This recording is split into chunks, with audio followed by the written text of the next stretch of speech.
Hey, what's going on, everybody? How's everybody out there doing tonight? It's a Friday night. Don't expect a ton of people, but this was a question that was posed actually about 2 weeks ago, I believe, and I answered it in the comment section. And I want to pose this question to you vets out there who are watching, and those who are going to watch on the replay. If you wouldn't mind putting your response in the chat or in the comment section after this replays. All right. So the question being, knowing what you know now, would you change your mind about joining the military? Take a moment before you just blurt an answer out, right? Knowing what you know now, would you change your mind about joining the military? And then I kind of got a second question to add on to that. I'm gonna put the link in the chat if anybody wants to jump on.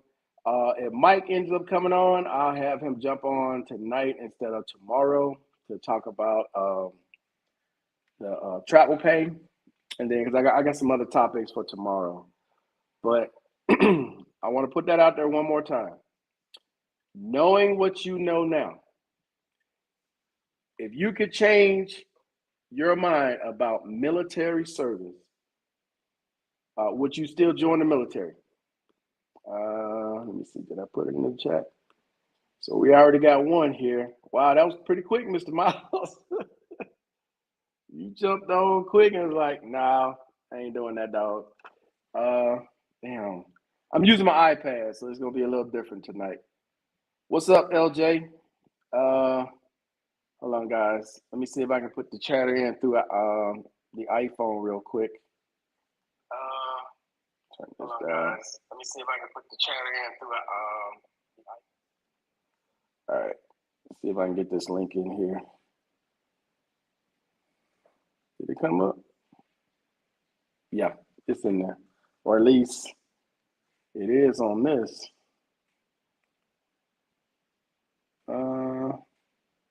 It's still not up. I can see it on my phone, but I can't see it. Hold on, let me change channels real quick.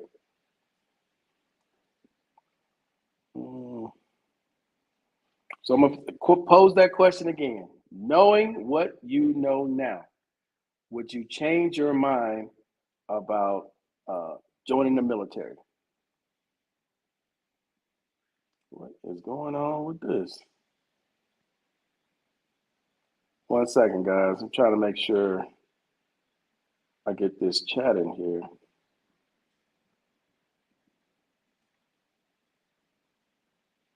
All right. Well, I can see it here on my phone.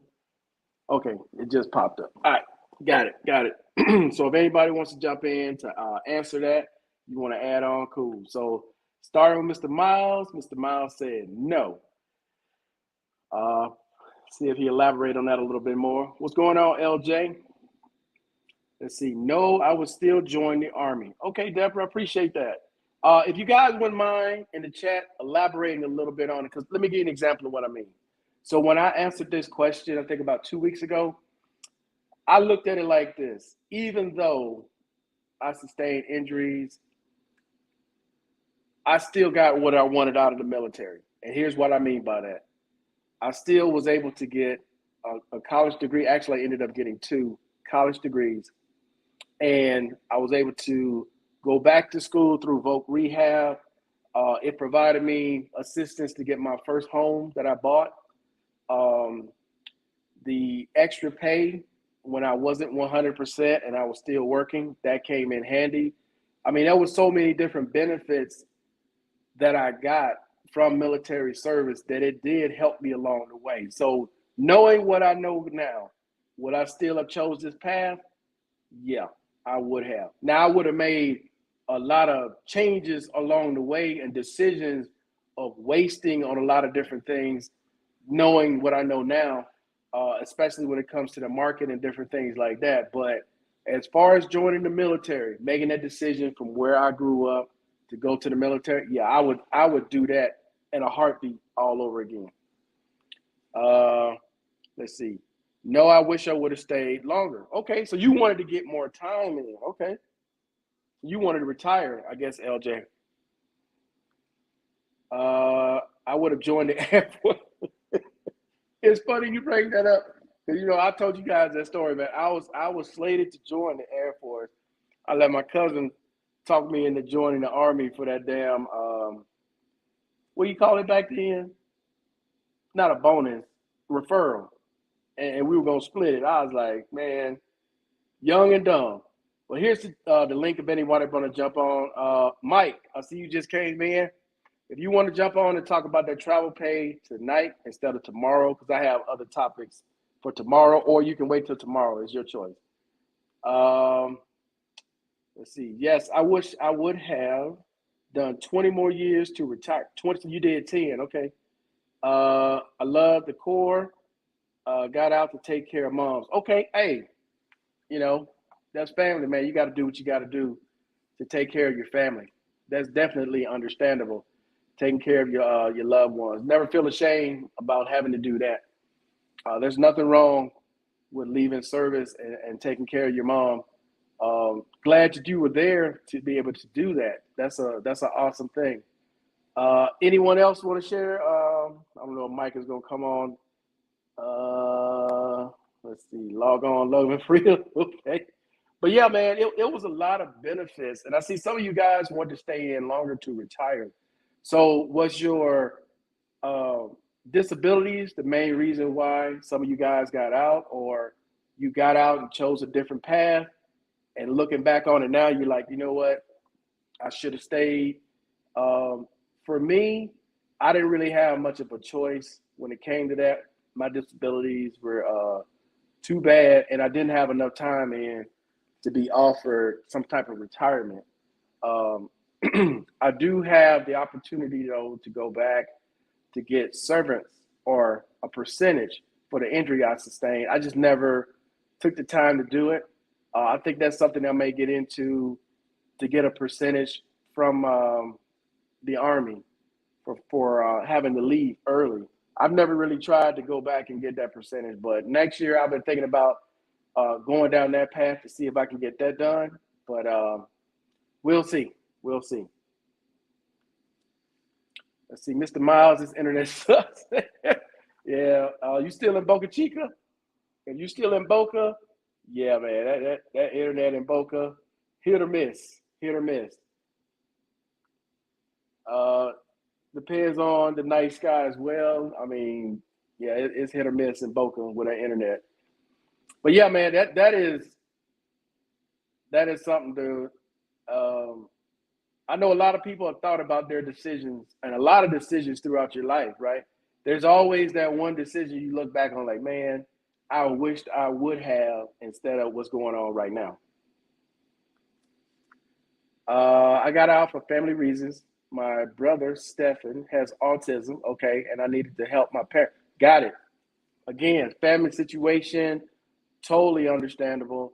No reason why you would still stay in knowing that you needed at home to help with the family.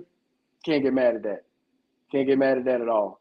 Anybody else want to share a little bit about why they got out, or I'm curious to hear from some of the retirees, whether they would have changed their mind and took a different path, or stick with what they did with that decision to retire from the military. You know, well, you'd be like 37, 38, doing 20 years in, retire, and then some going on to get federal jobs and retire from the federal jobs. Um, it's funny how you look back on one or two decisions in your life, and they make like a huge difference in your life now moving forward. That is pretty strange when you think about it. Yeah, I'm still in Boca, and I can't wait to get back to the Pantini area. When are you headed back that way, Mike? I don't know how long you were you planning on being in Boca, like a month or a couple of weeks or so. But yeah, that internet there is something. It's something for sure. So, but like I was saying earlier, for some of you guys, I'm curious to know out of curiosity. I mean, you don't have to say anything, but especially retirees, 20 plus years, if they could do it over, change it, do something different, uh, would they do it? Who we got here? Dumpster fire. I'll do it all over again. Yeah, yeah. For some of us, I don't really see, the path that I had when I got out of high school was stay where I was, get a little job in the area, and who knows how that would have turned out. That's always something I think back on is like, imagine how different my situation would be had I just stayed there and not joined the military. That's yeah. Let's see. Make way more rank. Uh, what's going on, Go? Dr. Much, man. Markel. Nothing much, man. He said make way more rank. Maybe study for those tests. 16 years med retired. Okay, okay, you got on med board. Okay. You wanted to make more rank. I got you. Now I was good where I was. I was ready to go. But Mr. Miles, talk to me. Sir. You said that what was your answer again? Would you do it all over again? I would still do it all over again, even though I was supposed to run track in college, Okay. coming out of the state of California. However, I had a childhood blow up with my parents, and I decided because I was doing that wilding out junior. I was a junior and went to a senior prom with a senior that I had a crush on since my sophomore year. And I was a junior, she was a senior. She invited me to go to take her out, and I started wilding out after that because there was a couple of senior females that wanted me to take them out, but I went with the quietest bunch. And she went off to USC. And that next year, I was a senior. It was buck wild that whole senior year, and I was a mama and a daddy's boy. I'm gonna put it that way because they both were my favorites. However, uh, um, that how should I say it? Because we talking to the public, the open public.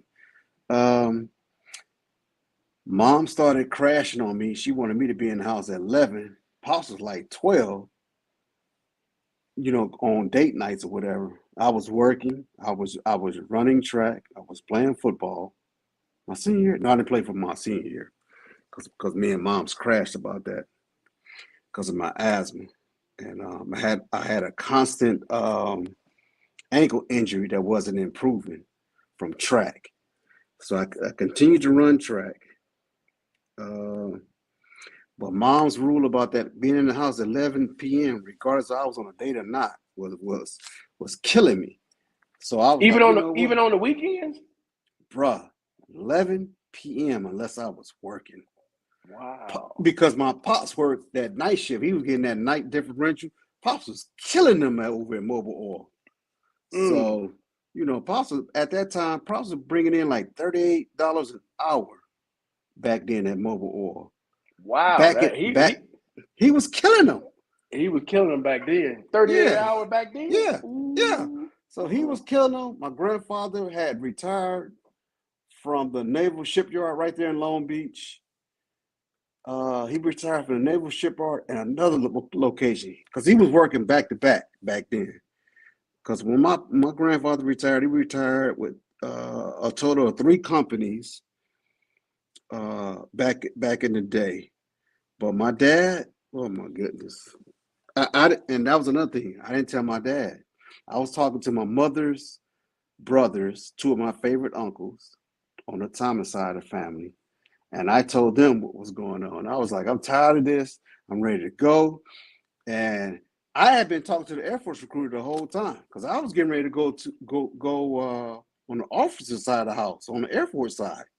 So I was doing good. And my uncles was like, no, if you really want to go, you want to go enlisted. And here, we're going to use us because we were in the military. So that, they verified them. And then they was trying to get one of my cousins to go on a buddy program. And at that time, you would come in there as a PFC. You would come Wow. in there with a bonus. It was like a $20,000 bonus at the time. And my cousin uh, backed out at the last minute. Wow. Did he And do it out in the MEPS and do all that? And then he he, changed he, his he mind? did it all and changed his mind. Wow. See, you got to remember now, the early 80s, people was making money faster on the streets. Mm. And see, I wasn't into all that. I was hitting them books, playing my sports. I was in student body club at the time. I forgot what I was in student council back then. So I was heavy into that. Okay. But the bottom line was mom's rules and pop's not backing me. I can call him pop. My father's passed. So I'll say pops. I won't say dad, even though I love him. Either way.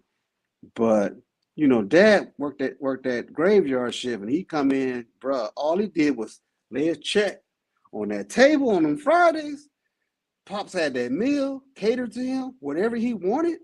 Pops went to bed. Pops went to bed, bro. He got up Saturday evening, and it's like, really? Then I'm going to work. He see me get dressed, going to work. He had no saying.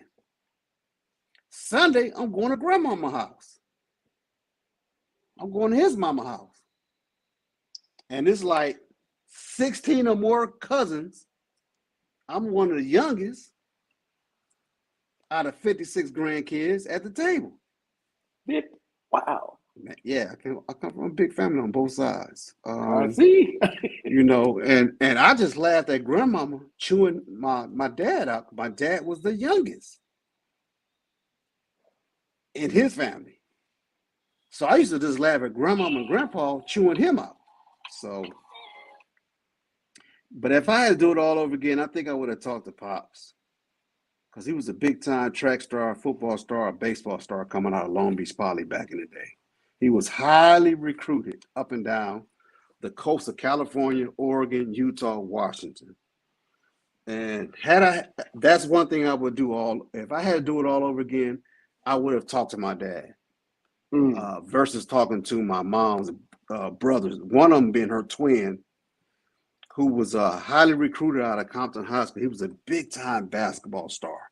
His name is still at Compton High on the wall. He was a big time basketball star.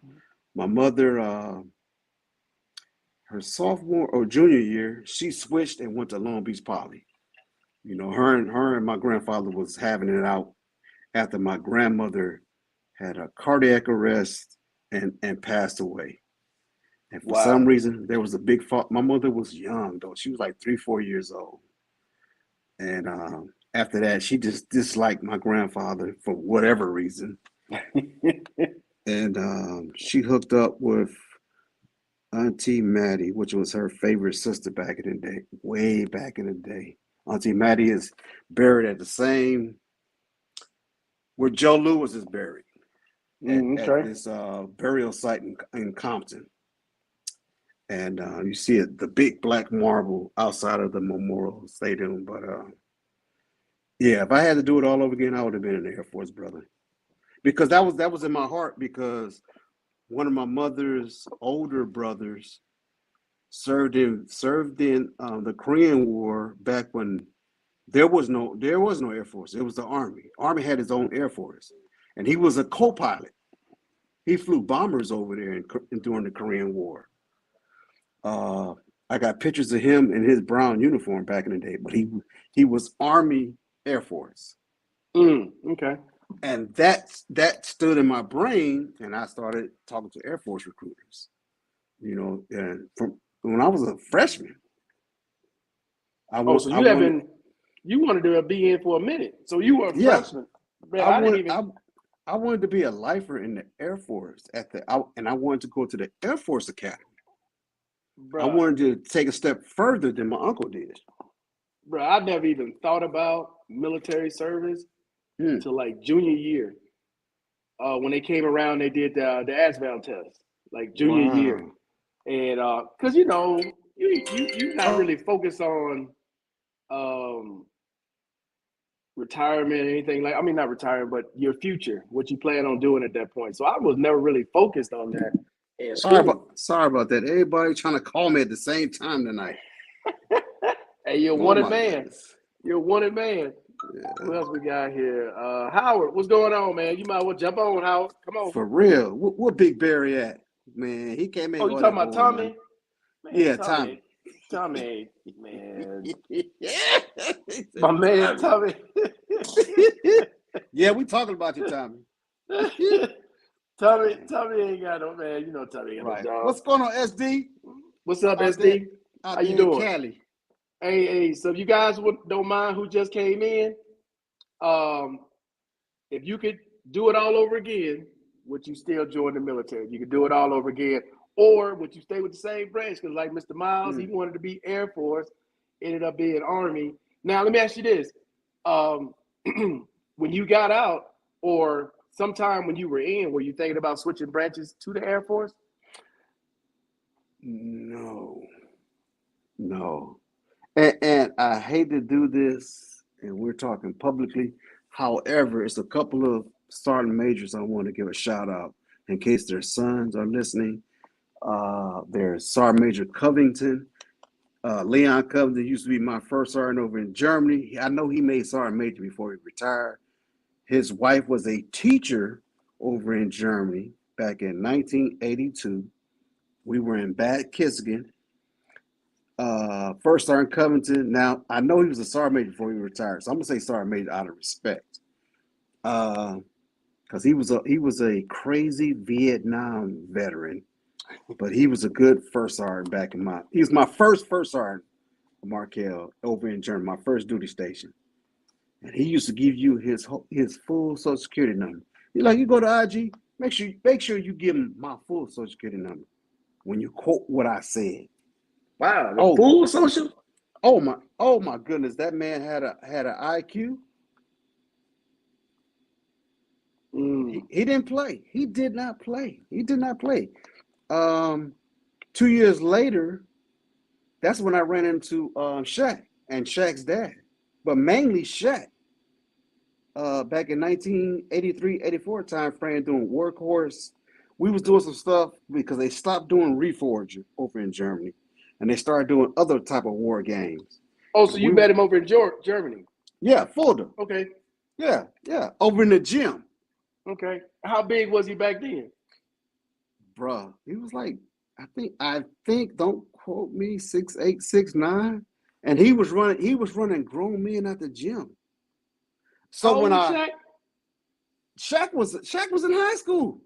Oh my goodness. He Okay. was he was running grown men at the gym. And Jackson was a tanker, Hart was a tanker, and another Jackson was a tanker. And normally we would play basketball together. I was a guard. They were like my shooting forward, my forward, and my center.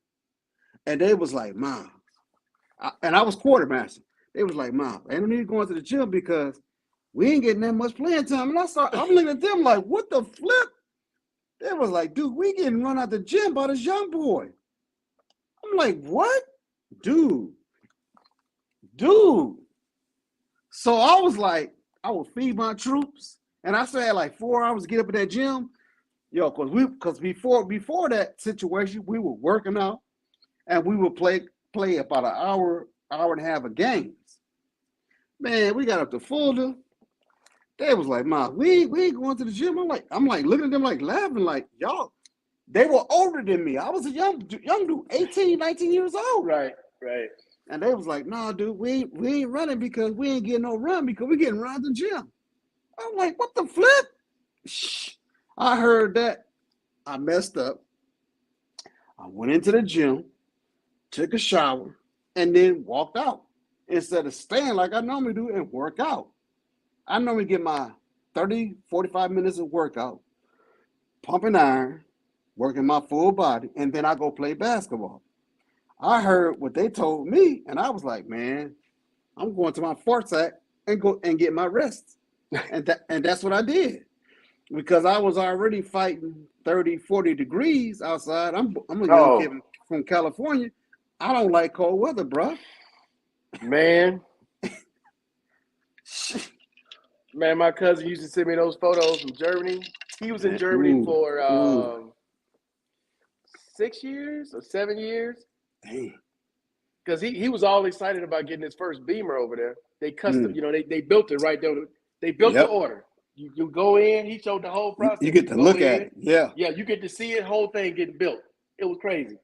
He bought his first 3 series out of there, Yeah. and then Yeah. when he left Germany, he had a This 5 series. this the one in Arizona.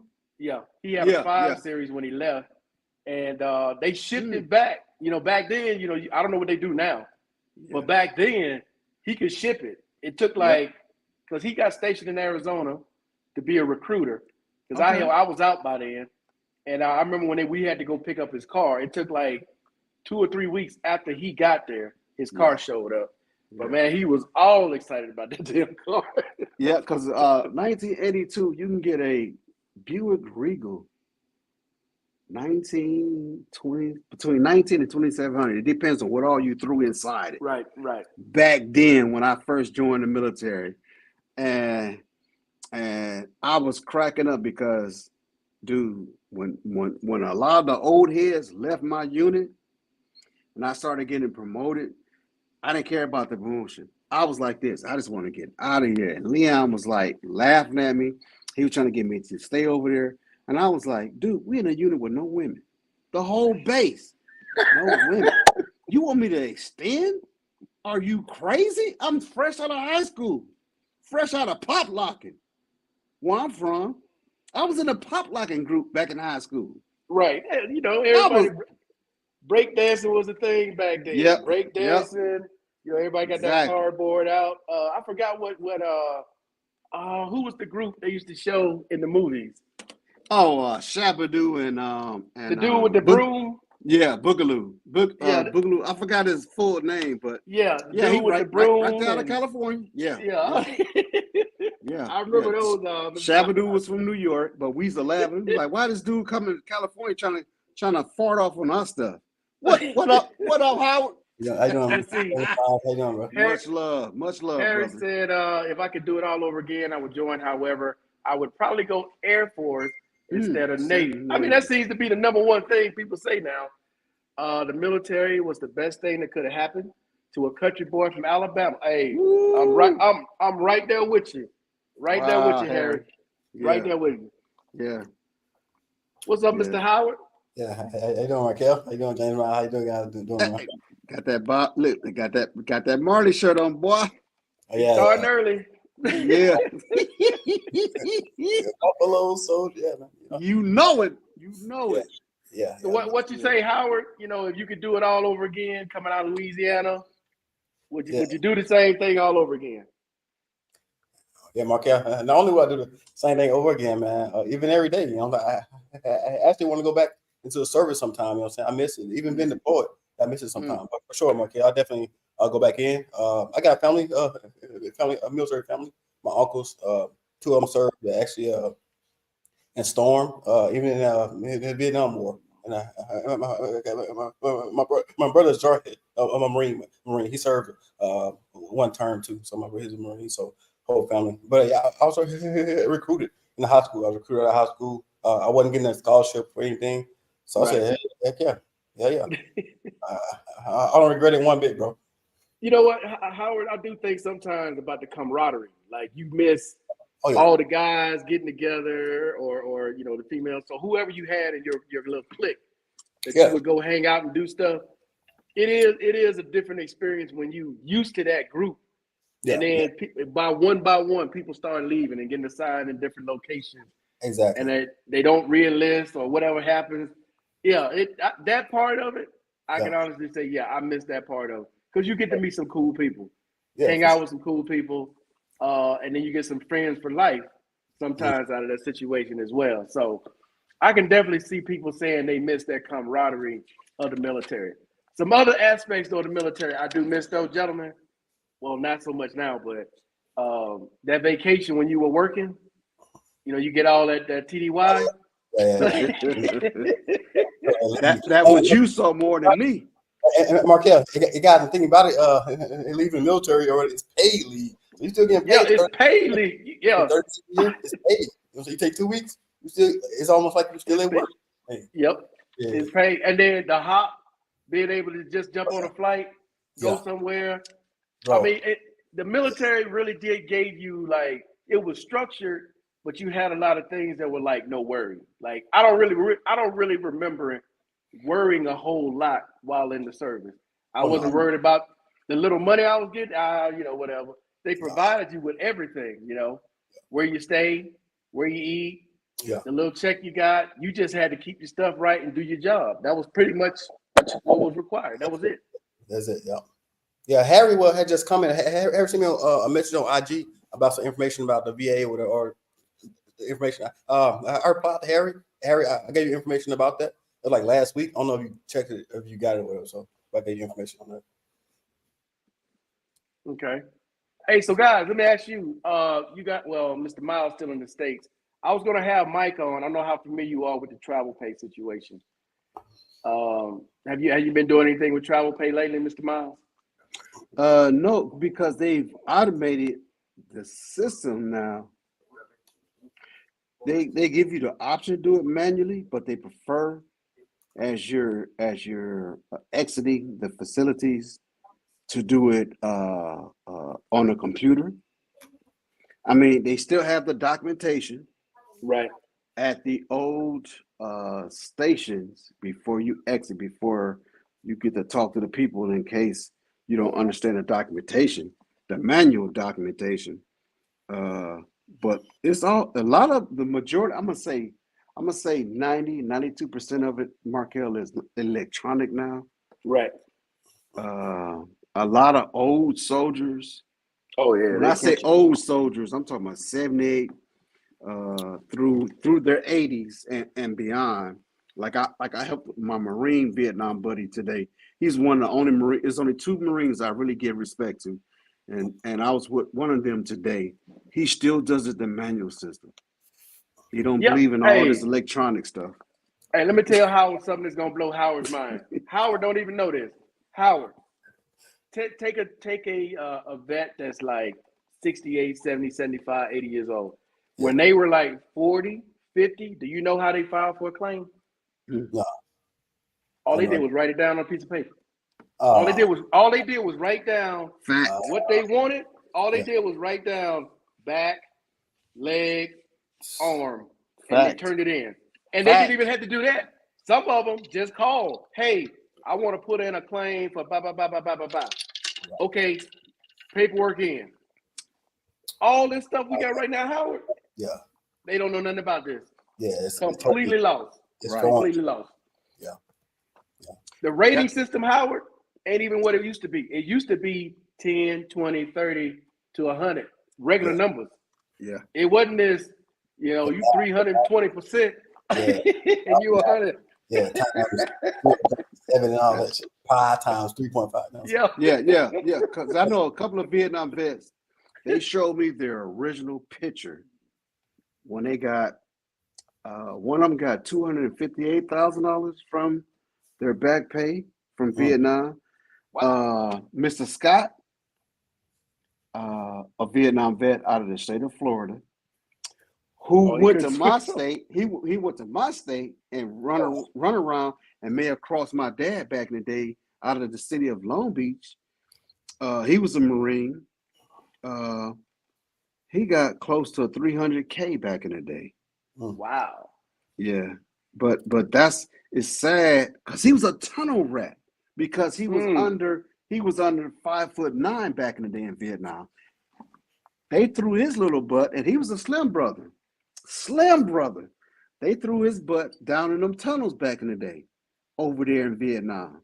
He could tell you some stories. Well, have your asses crying like, God, Tom didn't give a damn about whether you came back or not.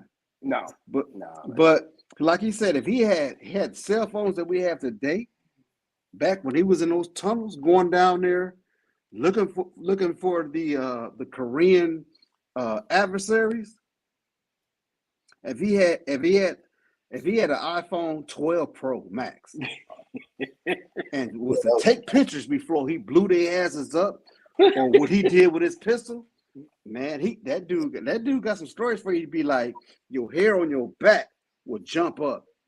What he had to do to get rid of the enemy. He went in there with 2 grenades and a pistol. And he didn't have no, like he told me, a magazine. He didn't have no damn magazine.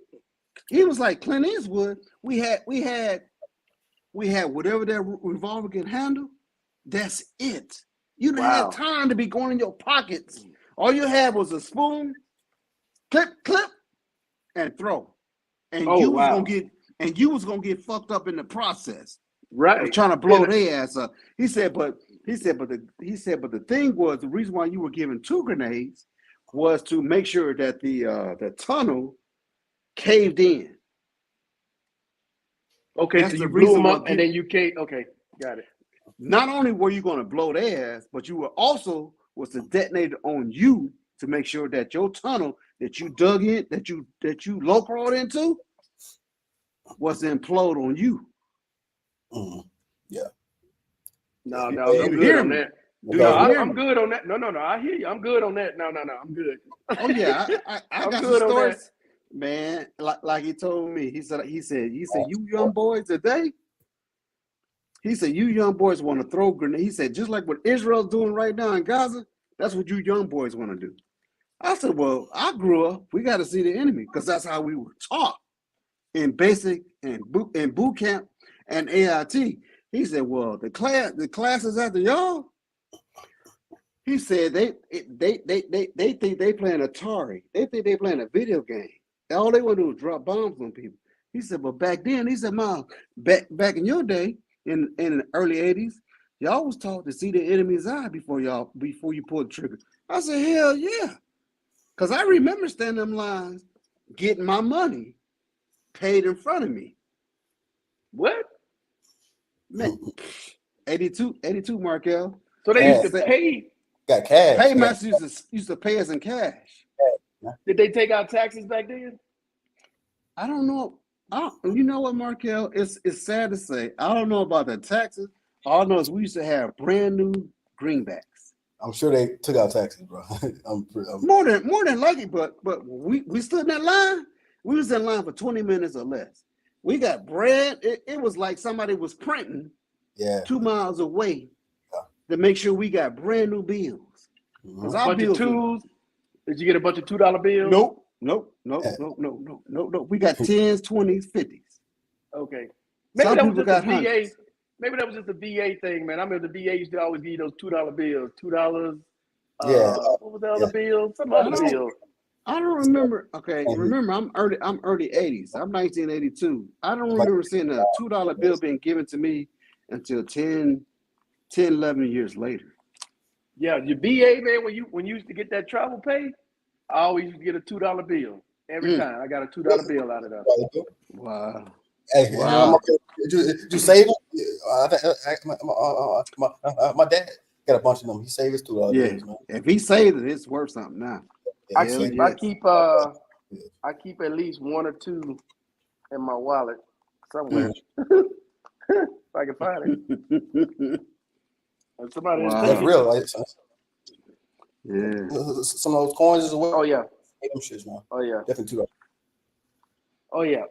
I keep me a $2 bill on me. Yeah, here goes real nasty war though, man. And none was nasty, they say, man. Real nasty war. Damn. Okay. Oh wow.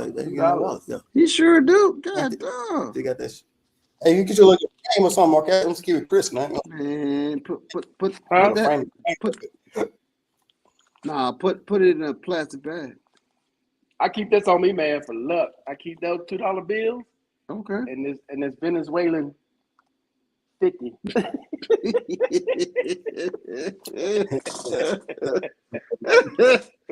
Oh shoot. This my lucky bills, man. My lucky bills. I keep those on me. Yeah. But yeah, I still got my original dollar I made from my company. My first bill, you know how you get your first bill, you frame it? I still got my first dollar I ever made with my own company. That's I cool. still have it. That's cool, bro. Yeah, yeah. I got one of my first cousins on my dad's side. He's let me know. He just let me know 2 days ago that he's getting ready to move from Las Vegas to Arizona permanently.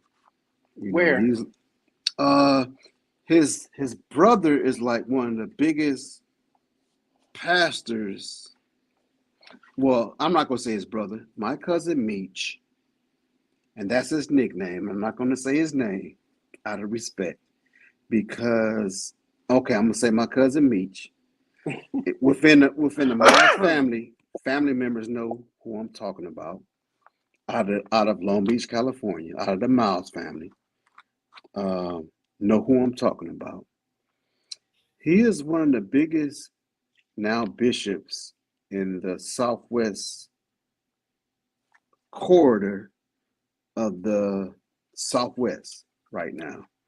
He is up there with Reverend Barber, Bishop Okay. Barber, on the East Coast. My cousin is equivalent to Reverend Barber. Um, my cousin Bouye has had a new calling, and he's talking about moving from Las Vegas to Arizona. My cousin Tracy Miles, who's about to leave the California prison system, he is scheduled to be let out and move to the state of Arizona, where he may or may not be able to return to the state of California, but he's been incarcerated, and I'll use that word out of respect. He can't return to the state of California. He's been in there since the late '80s. Um, God damn. yeah, yeah. I've had a couple of cousins like that, Man, it's and a I don't. whole new world for him when he get out. Yeah, It's wow. yeah. I don't like that they will not let this OG return to where he grew up at. But, however, I'll say it that way. I think Arizona's going to be a fresher breath of air because his baby brother, Meech, is a big time bishop now instead of a California wonder. Because Meech was a big time pastor like Martin Luther King back in the day as a child. He was a childhood Hmm. wonder as a pastor as a child. But now when Tracy returns, his brother's a big time bishop. And then his brother right one, two, three below him, two or three below him is my cousin Bouye. He's gonna go ahead. He said there's a calling for him to move to Arizona to follow his calling. And I'm like, oh, because our grandparents were very, very influential in the Baptist Christian genre back then. And as I was growing up, I wasn't in tune. Yeah, my parents dragged me to church 3 times a week. You know, I choose not. I choose my words carefully, not to stand on what I experienced as a youth. However, I didn't continue that following when I joined the military. Um, my cousins know that know me. They know that, and they respect me, and I respect their religious aspects because I told them that as an adult, I'm a tree hugger. They laugh and giggle and all that. And I said, "Oh, hey, it is what it is." I mean, I Right. I understood. I've been in there when we had to sing a song from the time we come out the car, get into the church, hitting our seats. We in there singing. And I'm like, can we sit down for 5, 10 minutes to get settled? We already singing. Fans in hand singing. Yes, that was my childhood. And I'm like, man, when I got on my own, I was like, Yeah, deuces. Hey, you facts. know what? I believe in God. I do. I'm you know, I believe in God. I believe in the church. It's just that being made to go. When growing up as a kid, you were forced to go. That entire period, it kind of like every time I see a church, man, I'm like, nah, nah, I can't do it. Markel, I and then can't do like, it. and then bro, it's just like our church. You know what I'm saying? It's them black. I don't know if it's the South black churches, them black churches, but we in there for hours. They want to go 3-4 times a week. You know what I'm saying? Because even in going, being raised up. You know what I'm saying? We were invited to a few white churches from time to time. Man, And they, be Yep. quick, 30 minutes. bruh, Yep. I'm like, man, they play dog. that Howard. They play that organ. They know they Yeah, getting ready to get up out of. They get their little Bibles together. They pack up all the stuff they bring. What? They about to get up out of there. We out. exactly. I But in love the it, black church, oh, we just man, getting bro. started. Exactly. Just getting started. So you damn it, We sit down. warming up. I mean, as soon as We you go there, they warming take up. off. As soon as you go there, they take an offer. Then a choir sing, then a little organ and all that play. Then the pastor talk for a little bit. Then another offering. They go. Testimony. Somebody got to give a testimony. What? Them testimonies, boy, some of them be long. Them testimonies be long.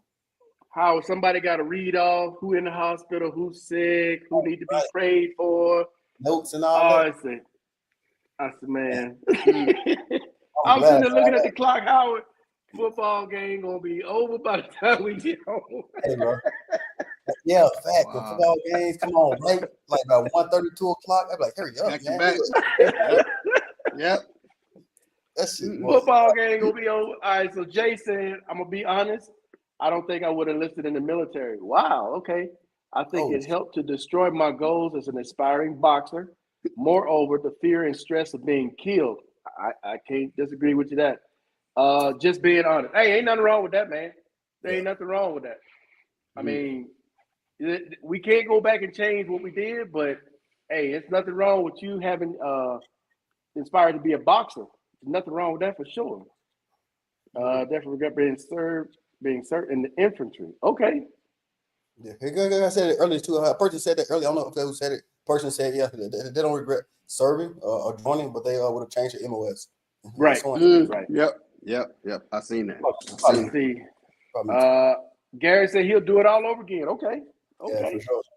Ain't Gary nothing was wrong in with there. Show, Gary. Gary was up in there.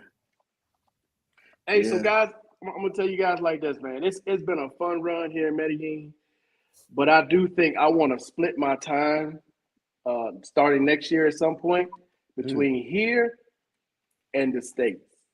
Man, bro, it's so much stuff I miss about the United States because it's just not the same. Yeah, No it's matter different. how much I try to make it the same, it's just not. It's just It's different, man. Yeah. it's not. It's not. I, Yeah. and I'm not trying to blow smoke up in anybody's cubbyhole. I give you 6 months, brother. 6 solid months. No, I'm not saying I'm staying in the States. Oh, I said Right. I'm gonna split my Right. time. You right. You like partition. back and forth. Yeah, like back and forth or whatever. Right. Mark, actually, yeah, I mean that's a good thing. I know a bunch of people actually do that too. Even some expats, they just split time. It makes it like the both for best worlds type thing, and take care of business, whatever you have to do. You know what I'm saying, like you get it both. That's the thing is like VA stuff here. Yeah, You can kind of get it done, but when you need something as yeah. simple as compression socks. Do you know how many pair of compression socks I bought that are not even the same as the What? one pair I got from the VA? Ain't even in the same ballpark. But you should Ain't be even close. you should be getting what I call a 2x6, which is in 1 year's time, you're supposed to be getting two packages from the VA, But I 6 can't get them packages. here. You can't get them here. They can't mail them here. Oh, they can't mail them there? Mm-mm. Oh.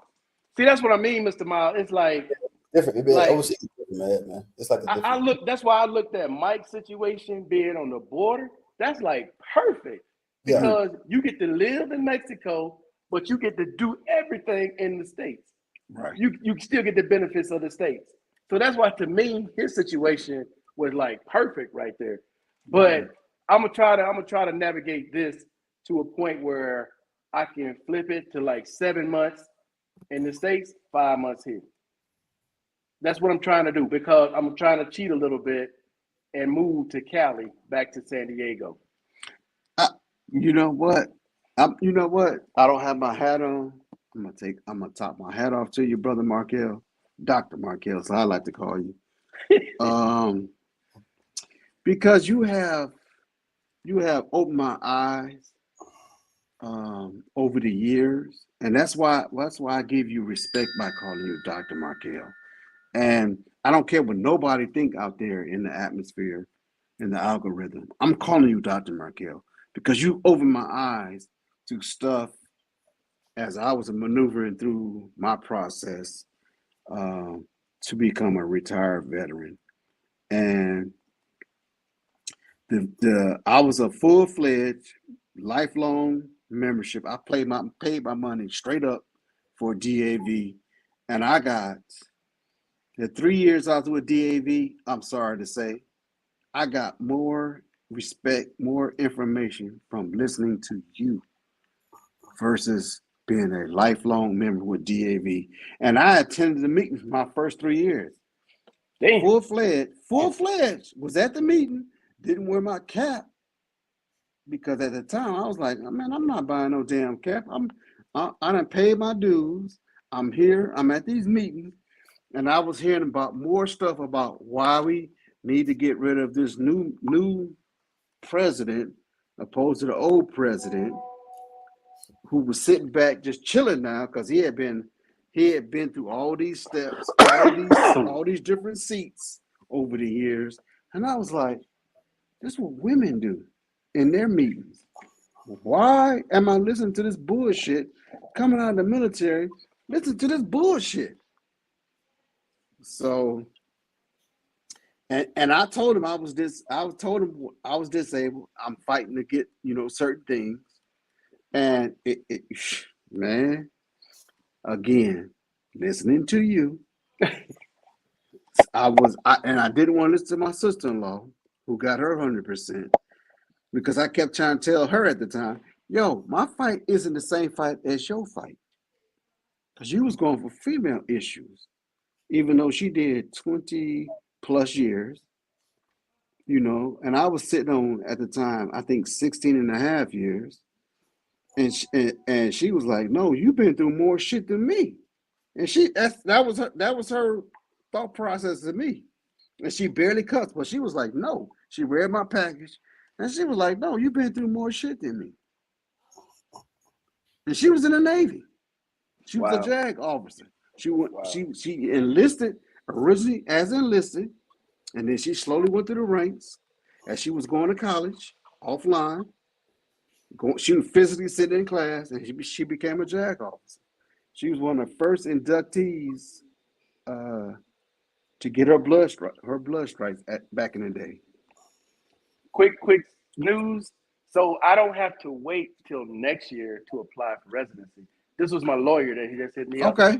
I can apply next month. Shit, that's cool. I can get it knocked out next month. Shit, that's cool, bro. Hey.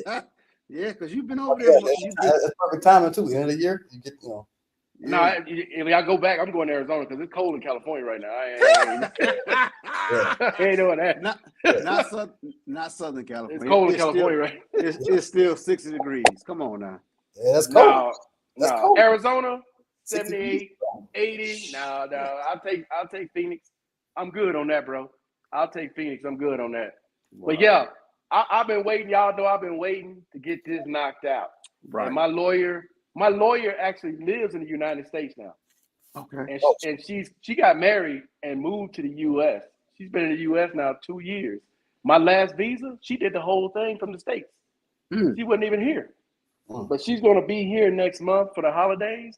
And she was like, we can go ahead and knock it all out. Sounds good to me. Hell yeah. Hell yeah. Hey, I wish you nothing but the best, my brother. Wish you nothing. Yeah, I can get ahead and get it all knocked out. See, yeah, that's what I'm talking about. But gentlemen, I want to take advantage though of the caregiver program. I ain't gonna even lie, bro. That's too much. That's too much. Yeah. For those of you who qualify, it's too much to not take advantage of.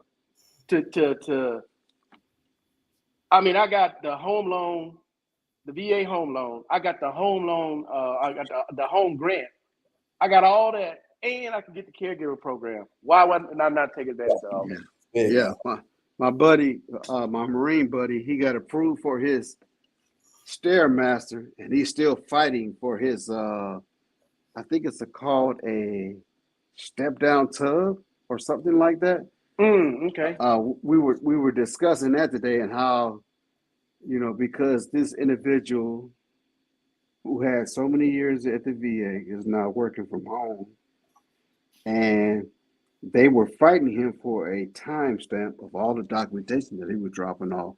And he's old school, and he was like not hearing it, because they was like, we don't timestamp. You drop your paperwork off, you walk away. And he was like, no, I want a timestamp that I dropped off XYZ.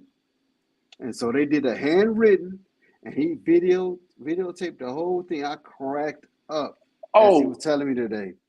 What I tell y'all, man, y'all got, bro, they will lose your application. They will, if you, that was I used to tell people about that clothing allowance. I don't give a damn. You turn it in, you better get a copy. Yeah. Because the next thing you know, well, we never got it. You mean you never got it? I walked it in and gave it to you. No. No, I don't. I'm one of them too, Mr. Miles. No, I need you to stamp what you did. Thank you. Let me get a copy of it. Mm-hmm. Let me get a copy. Exactly. Good evening and awesome week. Hey, what's going on, QT? What's up, OT? OT. Hey, OT left me some good advice, and I started trying it last night. Today, OT, which was, he was saying, look at people's mouth when they pronounce words, and it'll help you pronounce the words you're saying in Spanish, right? Because I try to listen to how they pronounce it, but I don't really watch their mouth as they say it. So I was trying that today, and it's interesting watching people how they because our alphabets are so different. I think that's what confuses a lot of people too. Is like when you're reading words in Spanish, you're reading the English alphabet. You're not reading the Spanish alphabet. Oh, the Spanish alphabet is way different. They got I'm trying to think of a word that's simple. Like if I say cuando, you would think it's spelled with a Q, but it's spelled with a C. Yeah. You know what I'm saying? It's their alphabet. It's like, to me, if how I much? learn their alphabet, you can speak better Spanish. Cuando pesos? How much? Yeah. All I know is when I was in Belize, Rotan Island, somewhere I forgot, somewhere else in the Honduras, my second wife saved my ass.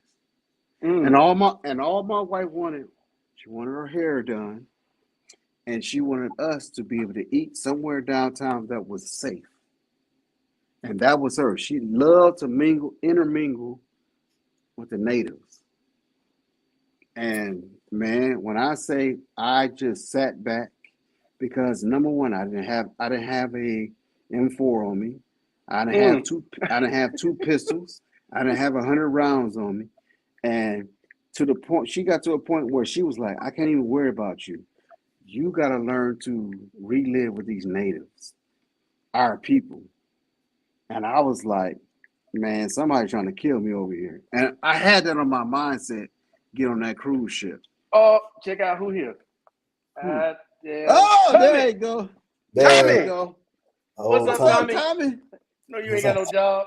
Tommy, get on the phone. Log on, Tommy. Come on, Tommy. You ain't got no damn job. If you ain't fishing for no damn mussels and no damn goat nuts, you ain't got no damn job. All the weird shit that he be talking about. Man, I tell you what, man. The one thing I like about Barry, if you having like a so-so day, Barry will lift your spirit, because he'll send you some wild shit. Barry, and it's always a bunch of laughing emojis at the bottom. I'm like, oh, this gonna be wild right here. This gonna be wild right here. Yep. He's a check on me about my blood pressure and my semi-pro diabetes shit. I'm a working man. Man, you ain't got no damn job, brother. Man, he's sitting down at the table talking to somebody, man. Damn, man, Barry ain't got no damn job. But bro, I ain't lying, Oh. man. Barry used to send me some shit, man, because they're like, you ain't really like thinking of nothing. You kind of like just chilling, and he'll send some shit, man. I'm like, Barry, where the fuck you be finding this stuff? Where you finding this stuff, bro? But I will say this: where Barry's at, it's a whole lot of single goddamn women around him. Oh, at both? Man, where he's at? The state? The state of Washington? In the state is what we're talking about. Bro, I don't think I've ever been went to the Washington Capitol. State. I was like, this is ridiculous. I don't think I've ever been to Washington State. I've never been.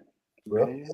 It's cool. It's nice. All of us need to go there because that state, oh my goodness. Cool. It's cool. It's different. I went there as a married man. I was like, this is crazy. Oh my goodness. Oh, I done been to Puerto Rico, Alaska, Korea. I was like, oh my goodness, this is crazy. Man, something that's crazy is I looked at Airbnb price because I'm gonna stay at my cousin's house. He got a guest house. Screw that. But I looked at Airbnb prices, man, bruh. Woo, my They done went Lord. Man, 7,000, 10,000, 12,000 Come on a now. month. Yeah. Those are what I call movie prices. Come on, that's crazy. Come on, y'all. Come on, y'all. I know you need to make some money, but come on, y'all. Yeah. The price is crazy in the States, man. In the States? Y'all think they OC? No. I already know. In the States. Even the rental car prices, Howard, they gone through the roof. Oh, those too? Okay, yeah. Wow. Because I looked at rental car, I looked at, so that means Airbnb stay or Verbo stay. Because I don't have car insurance no more. You got all the vehicle. So car insurance is one thing that's gone up too. I know in Florida it's gone up, but I think car insurance also is overall has gone up too. It's just hyperinflation, across the board. Well, gas is coming down though. It is? Yeah, for the moment. In the states. Yeah. Look, let me say this. It's transit. In the state of Georgia, when you paying $2.76. $2. Y'all pay less than they pay here. Yeah. It's States, more here. Yeah, look, so in the States, it's not really cheap like that, but like say if something, it can go up though. It's like the price of gold or the value of gold like that, or the price of Bitcoin. It can go up. It fluctuates a lot. You know what I'm saying? Well, it's only fluctuate, my brother, because they're not mining gold in Georgia. They're not mining gold in Alabama. Two key states that the Indians used to pull up back in the 1700s. What? So gold? Are we talking about? Or are we talking about oil? Like Gold. Oh, I see. It went down to California. It's like 5 now. It's back to 5. It's back to 5, but it should be at 3 right now. Arizona, truth be told, because they're still pumping oil out of the ground in the state of California. You can't pump no oil out of the ground in Alabama. You can't pump no oil out of the state of Georgia. But you can do it in Louisiana. You can do it in Texas. Yeah, for sure. A lot of it you can do. Shit. So Cali's still the highest. They just over 5. That makes no sense. There are more oil wells in the state of California versus the state of Oklahoma right now.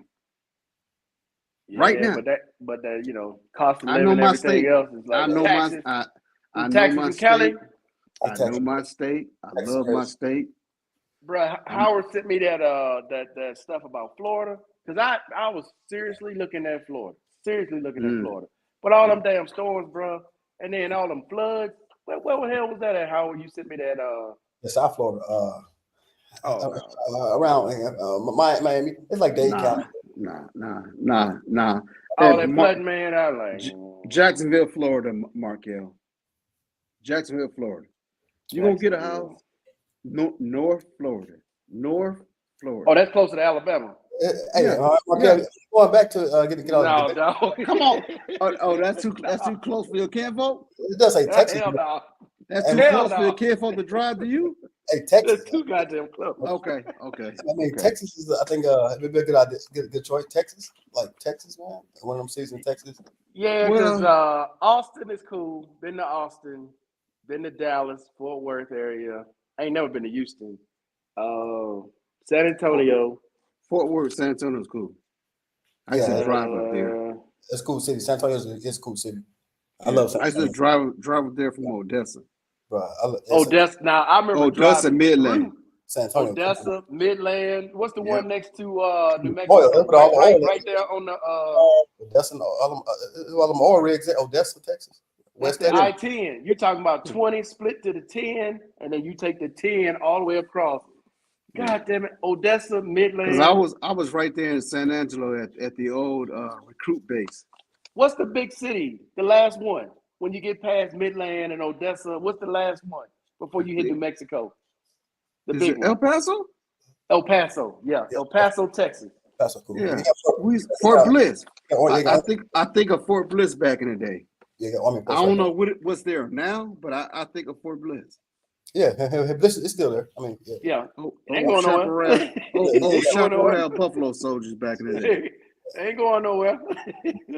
Right on that border too, like right down there. Yep. Yeah. It's right on the border. Yep. But I can tell you everything on that 10, man, because I used to take that 10 all the way to Dallas. Hit that 20 because it split. Yeah. Turn from 10 to 20. I can tell you all up and down that one. What is it? Yeah, Texas. La Cruz with El Paso. Then you hit La Cruz, New Mexico. You coming on through. You hit Arizona. I forgot what's the first one in Arizona though. Hey, in Texas, F-250 back in them days, you had to have that big V8. Man, I had a straight 6. I had a F-150, 6-cylinder, but it was manual. The one, yeah, okay, yeah, that's cool though. Single cab with the single cab. Yeah, yeah, man, that thing. I had some miles in that bad boy. I had over 200,000 easy, and it was still rolling. I-10 hitting them the interstate back and forth. But that's what kind of got me thinking. Like, I don't know if I want, because I looked at them prices, dog. So then I started looking at Puerto Rico again. But man, them storms. The worst thing I want to do, man, is move to one of these places, and that damn storm come through there, bro. I'm like, man, what? It can happen almost anywhere, though. You know what I'm saying? No storms, anything like that can happen anywhere, man. But listen to this, fellas. Think about all those labs we used to have in Puerto Rico back in the day. I'm talking about labs that everybody from across the United States would go to Puerto Rico to work in those labs to get their experience. And as the 80s and the 90s came about, all those labs somehow moved to the United States. And they did the same thing that they used to do. What labs are you talking about? 50, 60. These labs were part of the CDC, the National Institute of Health. Yeah, that's true. I remember NIH. that. I remember you saying that. Yeah, that used to be. Everything used to be there. We used to have 100% right on that, Mr. Miles. It is. You're correct. The biggest satellites was in Puerto Rico and Cuba. You are correct. Cuba and Puerto Rico used to have one of the biggest satellites looking at beyond the atmosphere of the Earth, and they moved it all out. Was it because of the storm? Wasn't it because of the bruh, I'm still trying to figure out why we no longer have the biggest satellite in the world in Puerto Rico. They showed the one that used to be there, and it's deteriorating. And there's a big rainforest all around it. Man, what happened? And they're showing all the old monuments that used to be around that satellite. I'm like, man, something happened on Mr. Miles to make them make that change. Something Johnson & Johnson used to have their major distribution center in Puerto Rico. That same center is gone. Puerto Rico is a tax haven to this day. That's why a lot of people move to Puerto Rico. They make Puerto Rico their home because of taxes. I'm looking. I mean, I would love to just move to Puerto Rico, but Puerto Rico got some of the same challenges because it's an island. Even though it's U.S. territory, everything there ain't really available like you would think being U.S. territory. Well, Guam and overall, it's a good location.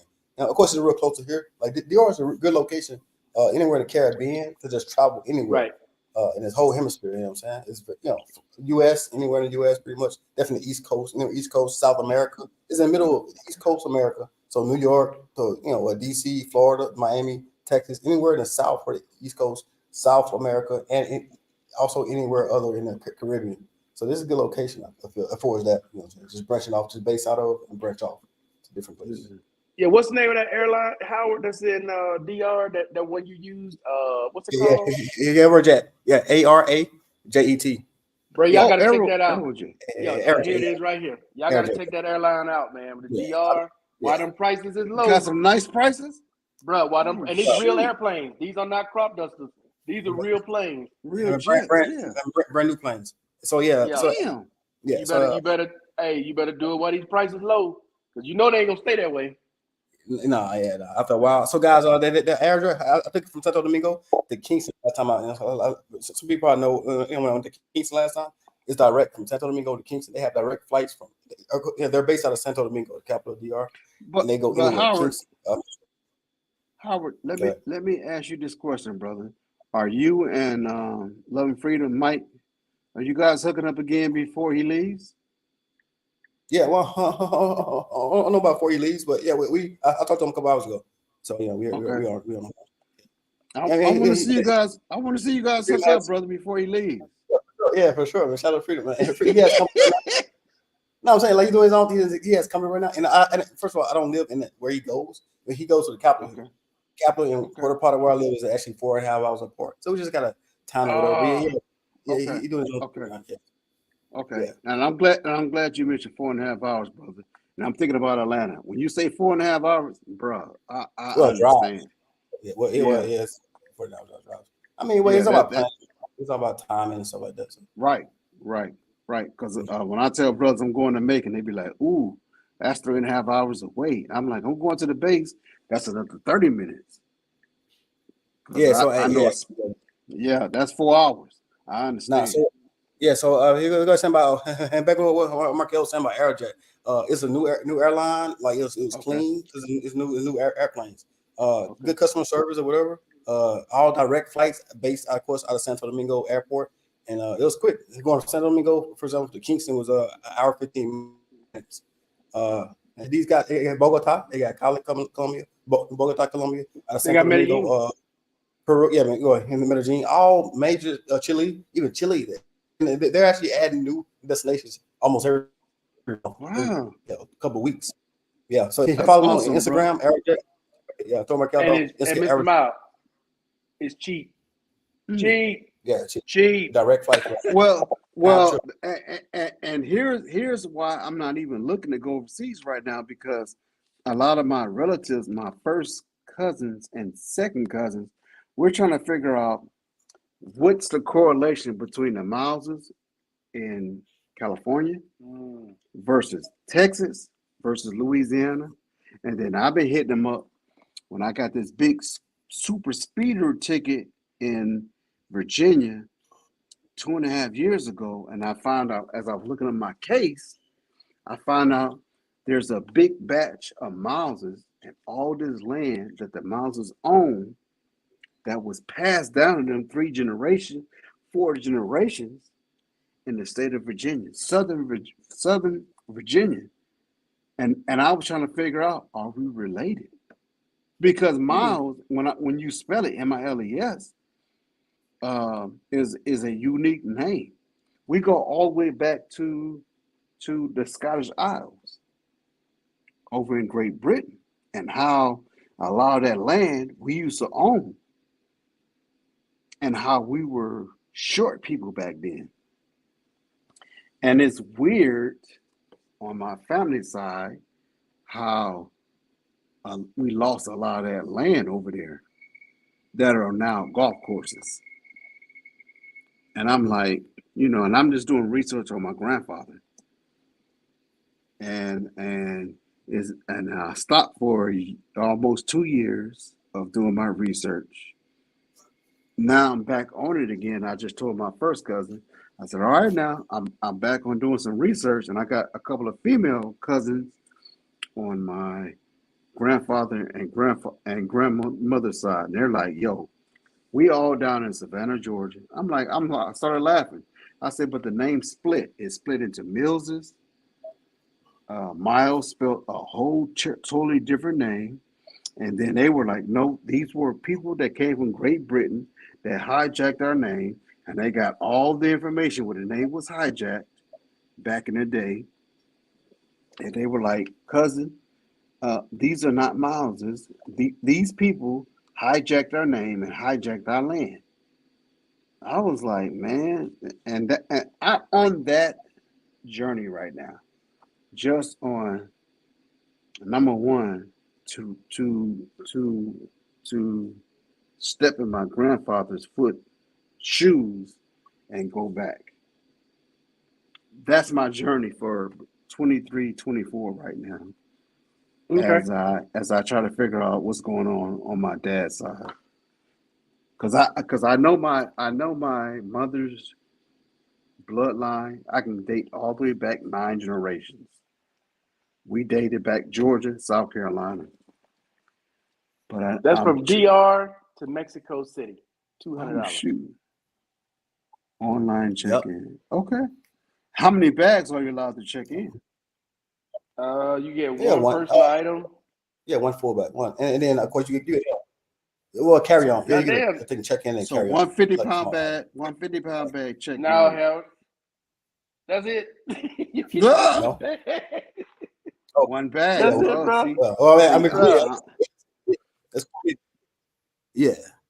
Ten- Okay, get yeah, that one okay, bag. yeah. You know what I'm saying, Marquette? So, cause like you know, so I'm through to Kingston. I only take one bag, so I wouldn't really know about that anyway. If you can actually check a bag, I only have one bag around, so yeah. But yeah, I mean, So it's a good deal, man. You don't have carry-on luggage, Mr. Miles? You travel with check-in luggage? See, I'm not a minimalist yet. I'm learning from you guys. I'm watching, but I still You got taking my them 2 big-ass bags. bags? Oh, no, dog. I don't know the last time I took But a big-ass bag somewhere. but check this out. Since watching you guys, and I'm gonna be honest. Since watching you guys, I no longer take a large bag. I take a medium bag, check in, and I take my backpack.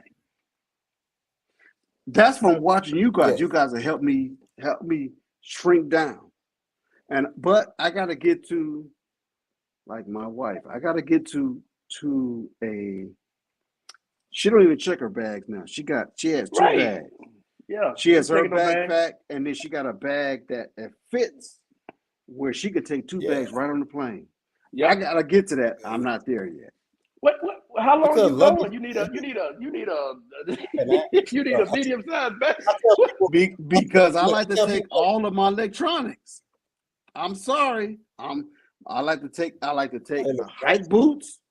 Hike boots. I like to take my hike boots. I like to take a cold weather coat, a light weather coat, a medium weather coat, Man, come on, medium Okay, weather okay. shoes. Hold up, Bruh, Mr. Miles. How much of that stuff do you actually use when you're there? all of Yeah, it. exactly. You use I use all of all of that? it. The stuff that I take, I use all of it. Except for the cold weather coats. My puffy coat, I may never grab it. I may never use it, but I take it for emergencies. My winter insulated I take it for hike emergency. boots. Yeah, I may Man, never come on, use that. Howard, that's something I had to stop. Man. I used to take layers on layers, and they're like, okay, in case of emergency, let me Right. put another couple of layers on there. That's and it's me. like, no, you gonna figure out, Mr. Miles, you don't even use that stuff. You don't even need it. None of this, hardly ever this stuff, guys. Like, well, I mean, Miles, I think so. Look, it's been on what climate or what region you travel to too. I guess he's talking about a cold region, because I mean, say come to the DR, I don't think he bring out the coats and shit to the DR for what. No. So come to the DR, I mean, and that man just needs some flip flops, a couple of tank tops, and some shorts and stuff. That's all you need. I mean, your electronics is like same Markel. You guys have a lot of electronics, but you can put that in a bag, in an electronic bag. Yeah, in a backpack for a certain like fit. Look, so Howard, I put all tech in a backpack, clothes go in the carry on, and I'm out. That's it. I don't need nothing else. I'm out. Yeah, people don't. Yeah, because that's why even on my I got a website too. My travel YouTube. I tell people a general packing rule. Just in general, if you're going on a day trip, the general packing rule is to pack everything you think you need, okay, and put it on your bed, and take only half of that what you think you need on your bed. Because most people do not wear. Most people do not wear any like even close to what they pack. I'm cold nature, brother. This all you need for a day bag right here, dog. That's it. For a day bag, yeah, man. Bro, it folds up, rolls up. You can put it inside of anything. That's how small this is. That's it. I got you. You don't need all the this stuff. I'm from the state of California. I'm like, I haven't been back permanently in this state to live there since 1982. But guess what? I get cold very easy. Go warm weather. Why you going to cold places? You know I ain't going to a cold. No. Over the last 10 years, I've been going to warm places. You ain't getting cold in DR. I don't care where you been. Even in AC, you ain't getting cold. It's so hot out here. You ain't getting cold. I'm jealous of Markel staying in shorts every goddamn day. Oh yeah, I ain't wearing no pants. Fuck that. No. Ain't happening. Yeah, cats. Like I be saying that. Like it's to me it's very crazy when people pack all that stuff. Definitely for a trip under like I say 2 weeks, but man, most people I say under a week really. Because like I say, even underwear, you don't need a lot of underwear. Definitely, you come in a place like this, you just wear shorts. Definitely be like a beach or something like that. That'll save space. And there's ways other than that to save space and how you fold the clothes. And to say you have shoes in the bag, you can put some of your socks or underwear in your shoes. Right inside the shoes. Yep. That's a performance. It's a different way to save space. I've learned to put my socks. I've never put underwear pants or underwear drawers along with the socks. In the past, I've always put socks in there, but I'm learning as I've been listening to you guys over the years. See, I use packing cubes too, Howard. Compression packing cubes. You can get a lot in there, press that down, keep that bag flat. So you go to one of those airports and they got those little things to check your bag and slide right in. Boom. Get the hell on up out of here. Yeah. Get in and out. Make it simple. Make it light on yourself. Yeah, it's so much easier going to the airport with like light bag. It's so much easier, you know what I'm saying? And not going. Go ahead, Howard. Go ahead. No, just saying, like well. But let me ask this. Go ahead. Let me ask this. Okay, I got the M2 Mac Pro 16. So it sounds like I need to go down to a 14-inch. Which right now I refuse to go to a 14 over my 16. Yeah, it's only 2. Yeah. Why you want to go down? Yeah. What's your question? Is it a question or are you just saying? No, it's not. It's not a question. I'm like, it's sounding like I need to go to a 16-inch to a 14-inch. That's part of my pack down. Wow, it's only 2. No, man. Dude, it's only 2. No. That big, like man. No. I mean, what do you call yourself? Saving space or saving weight? Because if you're saying you're trying to shave weight, I can understand you doing that. But if you're talking about saving just like shape, no, it's 2 inches. Okay. Yeah, I mean, I've been, like I said, I've been listening to you guys, and I've been slowly. I do some pack out sometimes. And the old lady be laughing at me. She like, "What you doing?" I said, "Hey, you never know. We got to get out of here. We got to go overseas or whatever, you know." Hey, I showed Howard my bug out bag. I keep me one. You don't know what the hell gonna happen here. I keep me a bug out bag. I got clothes and that right now packed up. They said you got to get the hell out. Grab that bag, grab a couple, and I'm out of here. Peace. Yeah, it gotta be like these days for sure. But I was saying, it's a big difference in time just having to carry on and not having to worry about a checked baggage. Like as soon as you land at your airport or destination, not having to wait at the carousel for your bag, your luggage to come around. I hate that. I actually never did that before. But I mean, just seeing people do that, it's just like that's so much. I just be flying out and just seeing them. I just boom with the bag. Be like. Hey, I used to be that Howard until I learned that method right there, man, of just carry on. Bruh, everybody waiting on next. You going on out the door. You at your hotel by the time they get that bag. Bruh, I had to wait I'm checking it. just getting a bag. You know what I'm saying? And definitely because some of the time, those things be coming a long time. They be waiting a long time for that things in the Yeah, carousel. Sometimes it's yeah, say, shit, yeah. I had to pick up I'll be my checking wife. checking She into came your from bill. Oregon, an extra hour waiting on that luggage to hit that carousel. That's it. Carry on, you go. Everybody else standing there looking at you. Yep. Yeah, I Yes, love that, sir. man. I don't that method right there, but I don't go to cold places. So I don't take big jackets and stuff like that. Nah, I Yeah. ain't messing with no cold weather. Like, how many days of clothes do you take, Mr. Miles? Like, let's say you were gonna pack. Let's say you're going somewhere for 10 days. Are you gonna take 10 outfits? How would you pack Uh, that for 10 days?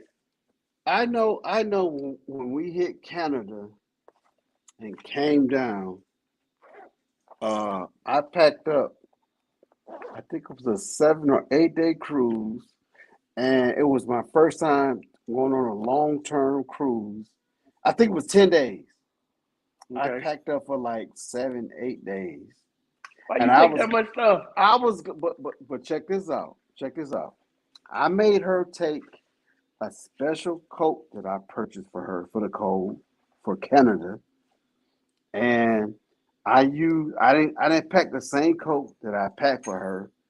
I packed one that didn't have all the gooseneck. I packed one that was a little smaller for me because I had been to all these different crazy places like Alaska, South Korea, Japan, uh, and another cold place. And I had, from being prior military, I still have that coat to this day. And Mm. my niece wanted, and I was like, I don't know if I can get this to you because this coat had saved me in several countries, especially when I was in Canada when that wind came across. Dude, I can't do it. That hawk came. I Can't was do it, Mr. prepared. Miles. I was prepared for it, but I didn't. You know how you dress in layers? I didn't have to because I had that coat. So I had like 2 layers. I had like a tank top and a cold. What was it? It was called a cold weather uh, full shirt that ran all the way down to my scrotum, Oh and I wow. grabbed that instead of a heavy 2 layer shirt coat. I left that and just grabbed my coat, and I had a t-shirt over it. This is a tank top or a t-shirt sweater. I didn't have to have my regular size long sleeve 2 layer shirt because I had that special coat that I still have to this day. When I know I'm going to a cold weather place, I grab that coat because it helped me in Canada. And we got stuck somewhere for 10 hours in Canada with an Eskimo dog. The Eskimo dog slept between me and my wife and kept us warm overnight Wow. in full clothing. My wife had a special coat that I bought her down below her knees, and I had my coat that came down to my right below my scrotum. My wife had a long coat, and I had my coat, and that Eskimo dog slept between us in that pup tent with logs in the fire pit, and we stayed warm with that dog. I was laughing because I was trying to get out my clothes because I'm old school. When you get in a sleeping bag, a mountain bag, you take everything off except your t-shirt and your underpants, and you get in your mountain bag, and you will survive. And I told my baby, I said, baby, I used to have my weapon, all of my clothes in my sleeping bag, my mountain bag, but I was stripped down. I said, you slept like that for like 10, 12 hours. And she was like, eh. I was like, man, please, I've been sleeping like this since 1982. And I was a Yeah, kid, young buck back in the day. yeah. So so packing. Hang on, the subject is the army. So I think I learned how to do this from the army, like packing, like on mission, going on missions, bro. I ain't want to carry all that stuff. You know Yeah, what I'm saying? Yeah. Because yeah, So like there were things that we had to carry. You know what I'm saying? You know, the PMC, PCS. We had to have, of course, earphone. All that stuff. You know what I'm saying? Different packs of 210 rounds of ammo. So there are things that we already had to have in general anyway. So I didn't want to have like extra stuff like magazines or I bring my computer on some missions or whatever, but my laptop. I don't want to bring so much stuff other than the stuff we was mandatory to carry on a mission. I think that's what started. Then I got out, I started traveling. Okay, yeah, I'm gonna be back. I had the same mindset, same military mindset. I still got a military backpack type. It's a Nike military, like SF backpack, real compact. I can stuff, man. I love that stuff, man, because it's real compact. I can stuff it. They have low levels on it. I can attach any like a little clamp or whatever to it, and just have accessories on there like that. Yep. Yep. I still roll my gear and my wife's gear like I'm in the military. She get mad. My stuff just came out the cleaners. Who give a fuck? They don't care whether you starch, crease, this and that. They don't. So I'm sorry. Yeah, the same space too. Like every trip, even sometimes I go a trip to wherever. You know what I'm saying. I wear a pants like maybe twice a week or whatever. You can still wear the shorts twice a week or whatever. Every other day per se, say for the first week or whatever. Then change it up. So a pair of pants, several pair of shorts, or 2 pair of pants, several pair of shorts. You still can get those. Those are real tight. Put them at the bottom, or whatever. You be packing like the heavier things. Obviously, supposed to be at the bottom, or whatever. And that'll save so much room, so much space, man. Just doing those things. I don't have different pants every day. I don't even have them amount of pants. Let me give you a quick tip as well. You don't have to take all your toiletries. You don't have to take toothpaste because where you're going, they already got it. You ain't got to take mouthwash. They already got it. You only need one little bottle of deodorant. They got it there. There's no country you're going to go to now, hopefully. They don't have all these amenities. You don't need to take them from home. Right. You don't need to take you don't need to take this big ass bottle of soap exactly, man. on the plane. That's too much, man. There's no need to take all your toiletries because where you going, they got toiletries. So that was something I had to learn how, man, I got my toothpaste, I got this, that. I'm like, man, they sell this stuff here. Why am I taking my stuff? Just buy it there. It's a good point though, Markel, for sure. Good point. Yeah. So good point. And I actually do keep the travel size things so small. Personally, you put them in that pocket, and they go on the plane. Little 0.5 ounce toothpaste or whatever. And of course, people should take their toothbrush. But that's so small, you can put it in your pocket. Look, guys, they have it like Markel said at the hotel. Say if they don't have it at the hotel, but say they don't have it at the hotel, which they should. On Uber Eats, you can quite literally order like grocery things from Uber Eats. You can order from little stores or even Walmart or CVS. You can order all that stuff from there. You just shipped up to your land in your hotel. That'll save a lot of space right there and a lot of time. There's a lot of stress about taking stuff, And then you're not worried about you got the right size to get on the plane. They're gonna make you throw it away. Exactly. You done took all this time to pack all your toiletries. You can't even take it with you. 3 ounces, guys. 3 ounces. 3 ounces. You're gonna be straight pissed. You done bought this whole thing of damn toothpaste. Oh, you gotta throw that in the trash. Right. I got one better than that. And the cologne thing, the cologne, don't have no carry on cologne. 4 ounces or 3 ounces. No, I got those little bottles. Where you put it on top of the cologne and then it sucks it up top. The little spray bottle. I'll take those.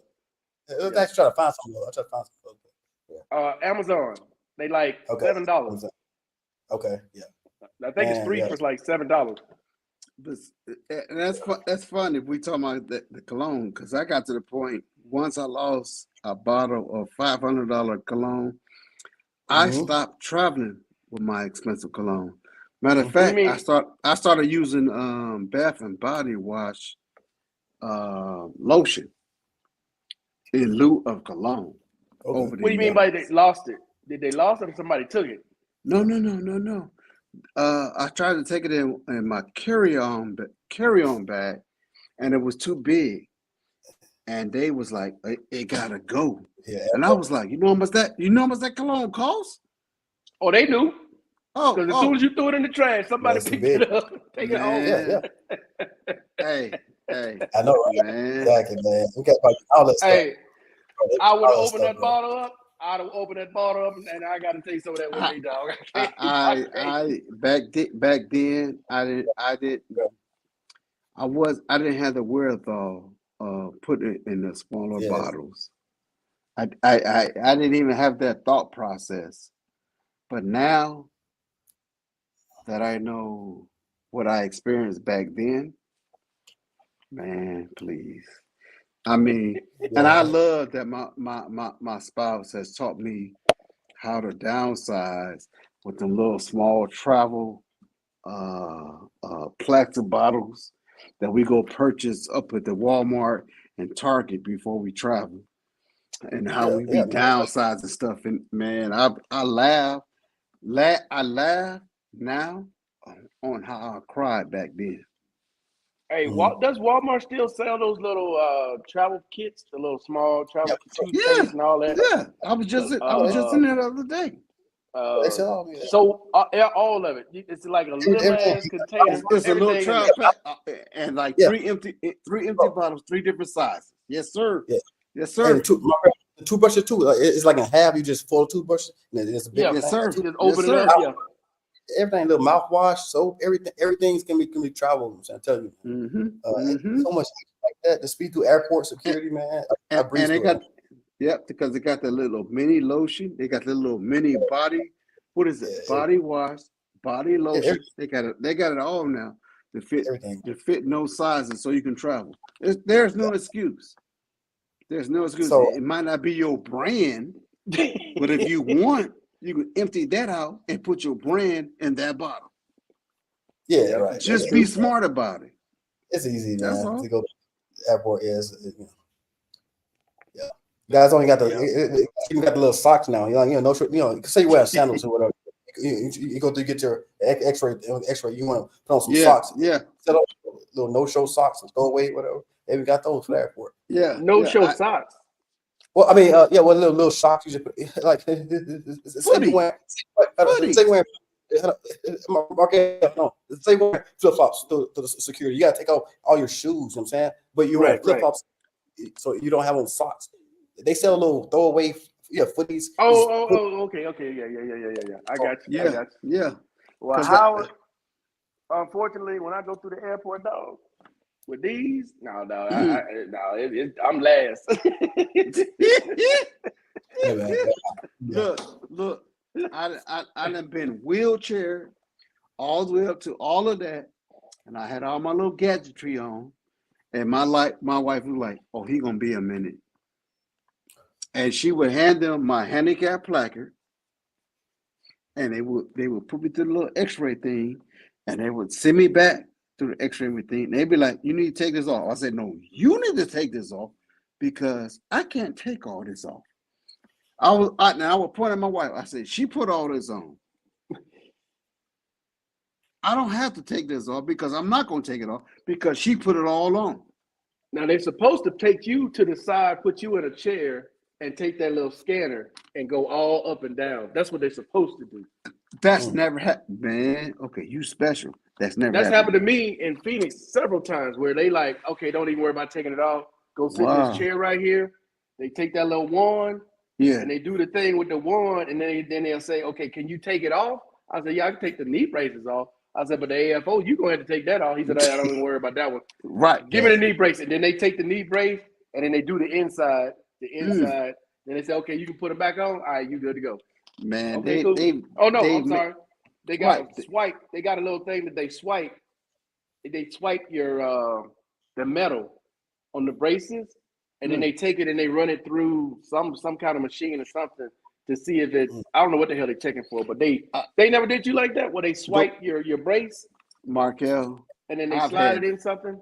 I've had dog tags on. I've had my belt on. Some people tell me to keep my belt on. Some people tell me to take my belt off because I have the military grade the same ones that the Secret Service, the FBI wear. They'd be like, "You need to take this off." No problem. I take that shit off, put it in the little plastic container with my jacket or whatever. I try to go in, and I still get one. They be like, "What's in your back pocket?" I start laughing. It's my handkerchief, and it be a basic handkerchief, a basic handkerchief, and they be trying to whine that. I start laughing. I'm like, really? Well, Mr. Bruh. Miles, can you take your dog tags off? I take all my watches off because I'm trying not to have no incidents. Let me go through this bad boy. You clear, get your shit. I'm like looking at my Hey. stuff. Well, we need to rewind you. What? Man, Hey. I get upset because I don't want nobody touching my stuff. Let me tell you what I do, Mr. Miles, because I know when we get ready to go through security, I ain't got nothing on. And no necklace. I ain't got no watch, no wallet in my pocket, nothing. I got nothing on me. Well, they say Yeah, because money is in my minimal wallet. They tell me to put it back in my pocket. Yeah, I try to carry nothing, you know. And I just got another wallet just so I can put that air tag in there. The carbon fiber one. Yeah. I mean, mine's, man, bruh, I'm a minimalist when it comes to my wallets. I never travel overseas with what I call a full-fledged wallet. I haven't carried a full-fledged wallet since 1987. Oh, goddamn. That's crazy. Since then, I went to a minimalist wallet.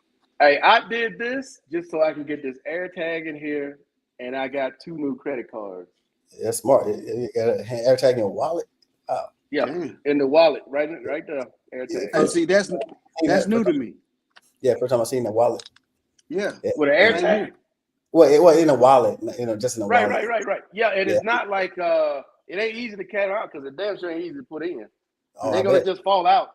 It ain't just falling out. Secure. Nah, Yeah, you gotta dig this bad boy out. you got a knife and cut that bitch out. Yeah, you gotta cut it out because it ain't gonna you can't just reach right there and just snap. Nah, it ain't coming out like that. Right. Mm-mm. I want to purchase that for my cousin. Same thing with the keys. Got the air tag on it, baby. Backpack. I got I got 6 of them. Yeah, I got one for my backpack for sure. And they do come in handy because I sometimes send some shit down there. Turn this thing on. Ding, ding, ding. Okay, it's over there. Yep. Last time I traveled, my daughter was aware of where I was at. And she was like, "Daddy, you such." I was like, "Oh my goodness." I said, "When I gave you this information, I didn't want you to be tracking me like that." Oh, no, the bag is going to track you because when you leave your house and you leave your air tag in that backpack, your backpack going to call you. Hey, you left me behind. Is that okay? Okay, cool. Your keys. Hey, you left me behind. Is that okay? Yeah, that's cool. All right. Your phone. Hey, you left me behind. Yeah. No, I need to, because they'll do it on the watch. The watch will tell, hey, you know you left your phone, right? Oh, crap.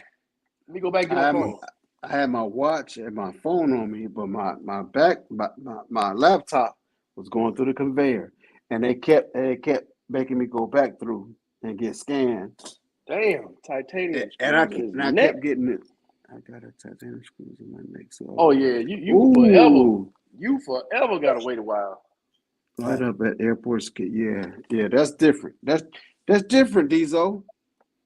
Yeah, that's but ain't nothing you can do about that. Yeah, that's when you make them push you through that wheelchair, brother.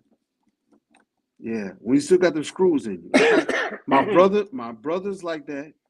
He worked for the FBI back in the day, and he went through some stuff when him and his Marines got hit, but they went almost 9 months undetected when they was protecting Americans in the mountains before they was discovered, and they got hit, and they got hit, and they got hit, and I feared that I was going to lose my baby brother back then. So he was not ex-military. I was the one that went through the military. So when I got a call from him when I was over in Iraq, bruh, I lost my mind because I was trying to get to Afghanistan to save my Wow. brother. Wow. Because I was like, this motherfucker ain't never been in the military. And now he been sitting over here for 2.5 years, killing Afghanistan. Afghanis. I'm gonna say Afghanis, not Afghanistan. But he didn't know what I knew. But then again, because he was blacklisted, there's a lot of stuff that he knew that I couldn't even be read in. Right. I mean, he had a clearance that I still to this day have not had. But my nephew, that's been guarding the presidents over the last since Obama, he's been read through because he was like, our last year over there, he was like, who's Eric Hall? I was like, that's my baby brother. He was like, they just got hit yesterday, and I was like, what the fuck? I said, look, brother, that's my baby brother. We shared bunk beds. He said, so that would be my uncle. Hell yeah. And I had to let him know. I said, yo, man, I need to know what the hell's going on. And I was losing it. And he was like, Wow. he's good. He was like, yo, he worked with this FBI unit, and it has the clearance to pull satellites from everybody else. If something was to happen to them, they have full clearance to pull satellites to help them get past whatever's going on. They got that special C5, no, not C5, 141 that has a cannon, the grenade launcher, and has a machine gun. It's not a 50 cal. It's like a 40 or 30 cal that will fly in from anywhere and just start unloading on you. Wow. They had 3 of them to protect him where he was at. And I had to learn from my nephew. He was like, man, your brother is protected. He was like, yeah, he's undercover. He has a security clearance. He got this code name. He was like, man, when he met my baby brother, he called him by his code name. He didn't call him by his government name. He called him by his code name. He was like, man, y'all did some damage over there for 2.5 years. He was like, y'all got all these KIAs. And I was just tripping off them two talking. And I'm like getting mad and they was like, we can't read you in. What? That's my baby brother. Nephew was like, I can't read you in, uncle. I love you, but I can't read you in. I said, man. And I had to walk away and I cussed their asses out. Hey, Howard, okay, I had asked Mr. Miles about a 10-day trip, all the stuff he would pack. Now listen to this, Mr. Miles. Okay. Check out Howard. You going somewhere for 10 days. How much stuff you taking? As I said, so I'm gonna take me for like clothes. I'm gonna take us about three pair of shorts and like probably 2 pair of pants and like about 3 10 days, 3 Howard. shirts. Come on, Howard. Come on, bro. I love you like a Really, brother. I do it for 2 weeks. I mean, 10 days. I do that for the same thing for 2 weeks. So that's all we take. That's all you need. So you had 3 pair of shorts. You got 3 pair of shorts. Yeah. How many t-shirts, Howard? Yeah. 2 pair of pants. Yeah, just about 3. How many t-shirts, okay. Howard? I just said 3. 3. Wait. So why you got so many pants and shorts, but you only got 3 shirts? Well, damn. Yeah. So shorts can. It is very. Say we're going to Jamaica, Kingston. What? That's the last time I went to Jamaica. I actually went for like a couple months. But yes. Look, so that's what I took for a couple months. Then, so I'm marking your question the shorts because some shorts just like beach shorts, and I don't really wear them say I'm going like out. Yeah. So yeah. I got you. So because you got shorts you wear. You got shorts that you may work out in that you don't have a shirt for. So those are just your workout shorts. Yeah. Okay. Exactly. I got you. So or swimming? Are you swimming? Okay. Yeah, I got you. Yeah, like beach or swimming. So and plus like that's what I've been saying. Like, so the main thing is like people can buy stuff at the location. Right. of whatever you're going. Also, you're not limited to bring everything. You wear that thing, and you can like just buy it, the local whatever. It's probably cheaper anyway, and just wear that. You know what I'm saying? And just bring it back as a souvenir. So buy your souvenir shirt, buy your souvenir pants, wear them while you're there, and just bring them back with you. It's things like that that people would just want to, what I'm saying? I guess they like the whole ownership of like, nah, man, I don't want to carry all that. How you and Jack them Mr. Miles, man? He can't see it. He can't see it. Yeah, that's it. So three t-shirts and a tank top, and that's it. Yeah. And a couple of hats, like two caps. How many tank tops? And so it varies on pair of shoes. It varies on where I'm going. Pair of shoes. Really, I just wear shoes I'm wearing. If it's tennis shoes and some flip flops or sandals, maybe. So just pair of shoes, one pair of shoes, some sandals, and those are put in a carry on real securely. They're real packed in there. So that's what it's very light, man. One laptop, cell phone, and that's it. And then, chargers. So you taking one bag? Yeah, yes. Markel, the last time I went to Kingston, I was there 2 months, like from May to July. Yeah, I remember when you told us you was in Kingston. The brown bag. I took one bag. Yeah, and that was good for 2 months. Yeah. Okay. Yeah. Okay. I'm sorry, Markella. I gotta ask this question. Howard, when you were in Jamaica, I mean, first of all, to me, because how many I don't go out you like buy? that. What? Well, about this one. I see that, but you're back Jamaica. But when you were in Jamaica, how many T-shirts or dress polo style button up shirts did you buy? Okay. Well, shirts and maybe overall, maybe just 2 overall shirts. 2. So you had a total of 5. Maybe 5. Yeah. Okay. Yeah. It's mainly I wear solid colors. Like mainly a lot of black. I wear a lot of black.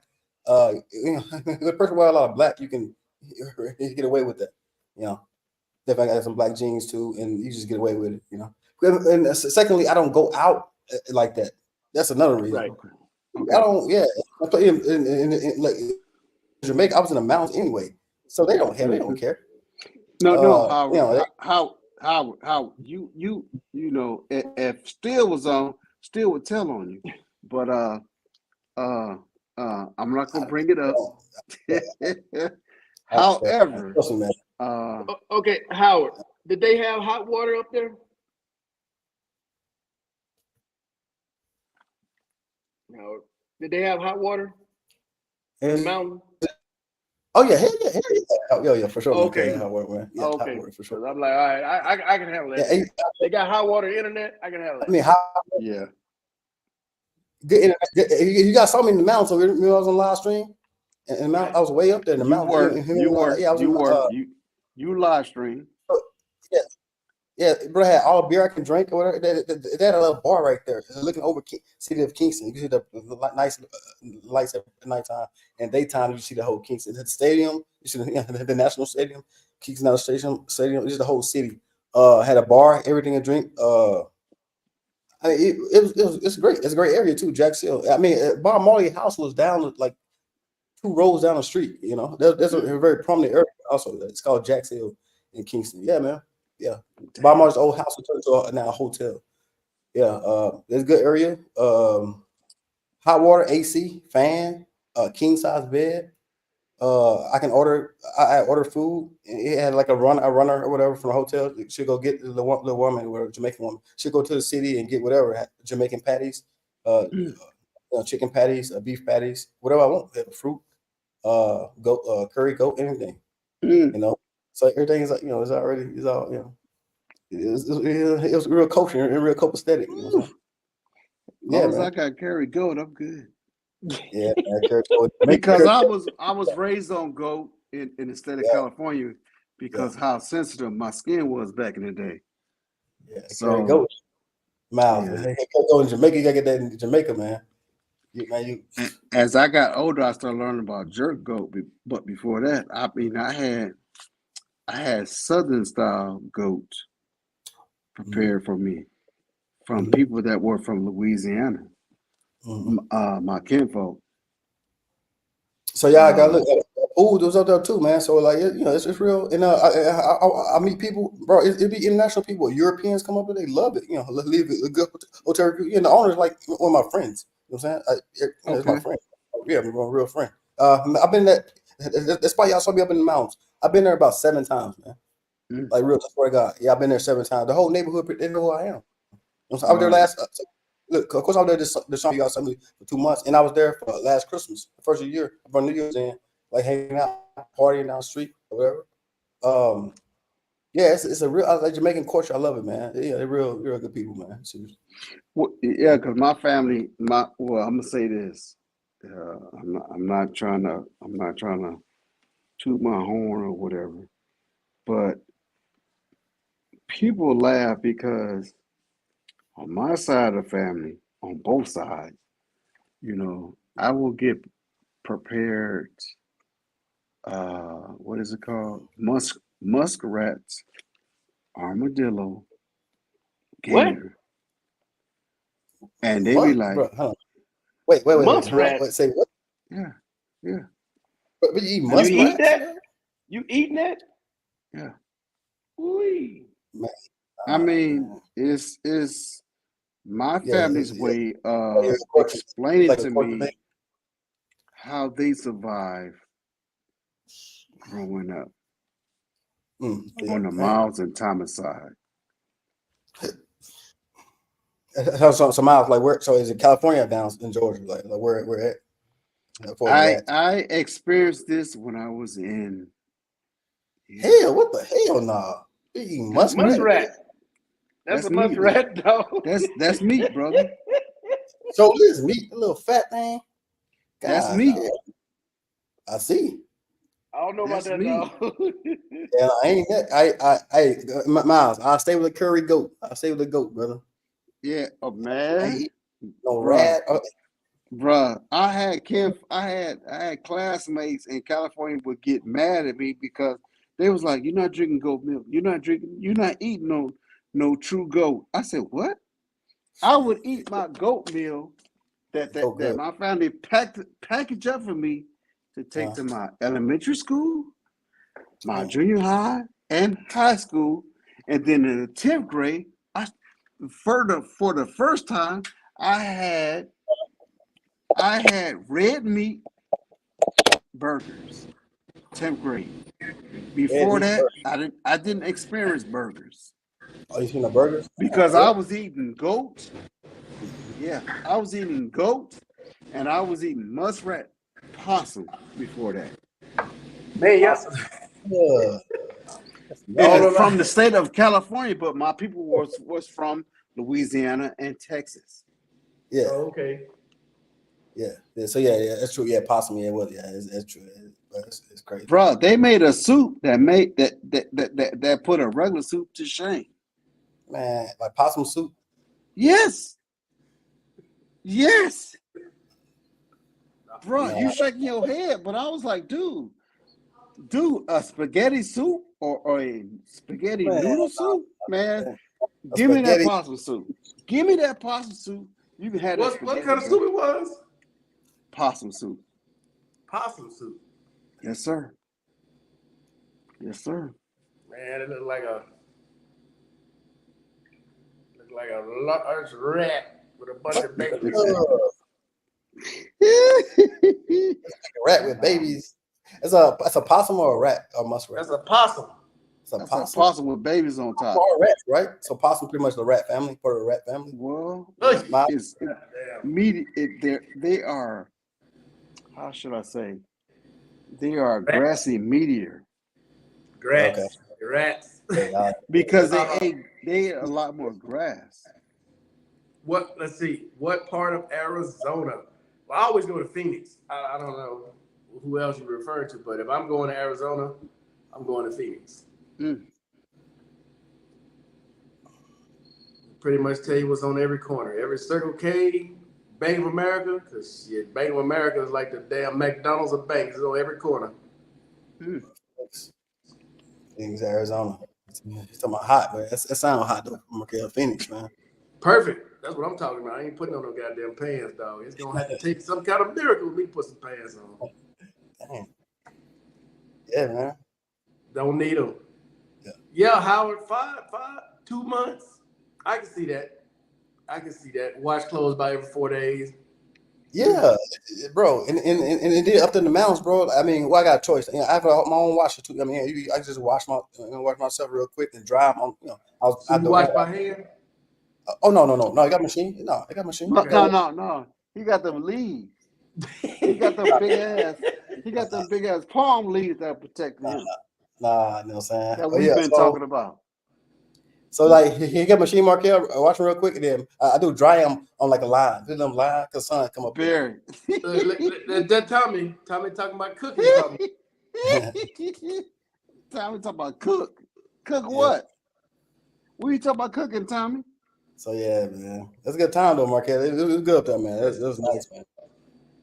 Yeah, man, Howard, that place looked awesome. All those views you had in the morning. Yeah. That place looked awesome, dog. Yeah. So quick question is, since you enjoyed it so much, why don't you why didn't you stay there instead of, or you kind of like thinking about back and forth, or Back and forth. Yeah, back and forth. Back and forth. Yeah. Because even coming up real soon, I'll be going back there. Yeah, you gotta see it. And I post some stuff, but I'm going back there again. You know what I'm saying? So yeah, back and forth. But every time I go there, I just stay there. You know what I'm saying? I just love to stay there. It's like a second home. And it's real close to here anyway, so I can go back and back and forth anytime, pretty much. But I'm the same way though. I'll be spending a lot of time in different parts of the Caribbean as well as Jamaica in 2024. So. What's the visa requirements for Jamaica? Like, how long can you stay in Jamaica before you have to come back, or you have to get a visa? Yeah, so yeah, it'd be 30 days if I imagine. 30 days with a tourist visa. If I'm not mistaken, with the it's either 30 or 90. I think it's a little more. I think it's 90 days. Okay, so you can stay 90 days total. Yeah, total until you have to get a visa. Man, please read that line from meat, musk oil, and fur. What the? That's crazy. I can't wait to see when Barry go to Vietnam. The crazy shit he showed us that he eat. Oh my God, I can't. I'm waiting on that. I'm waiting on that with Barry, man. I know that's gonna be some wild. That's gonna be some wild shit right there. That's gonna be wild. I just want to know who paid for it. Who paid for this trip? He said pay for it. Oh, I don't know. I don't know about that. But I know Barry gonna send us some wild shit, man. I already know that. It's he got a new girl, but I want to know who paid for the damn trip. Who paid for the trip? Oh yeah. Balls and all that. Cause he got a new girl. Uncle Sam paid for it. No. I think she's from Vietnam or something like that. You know what? Let me back up. I'm not gonna put no words in his mouth. I know she's supposed to be from that area.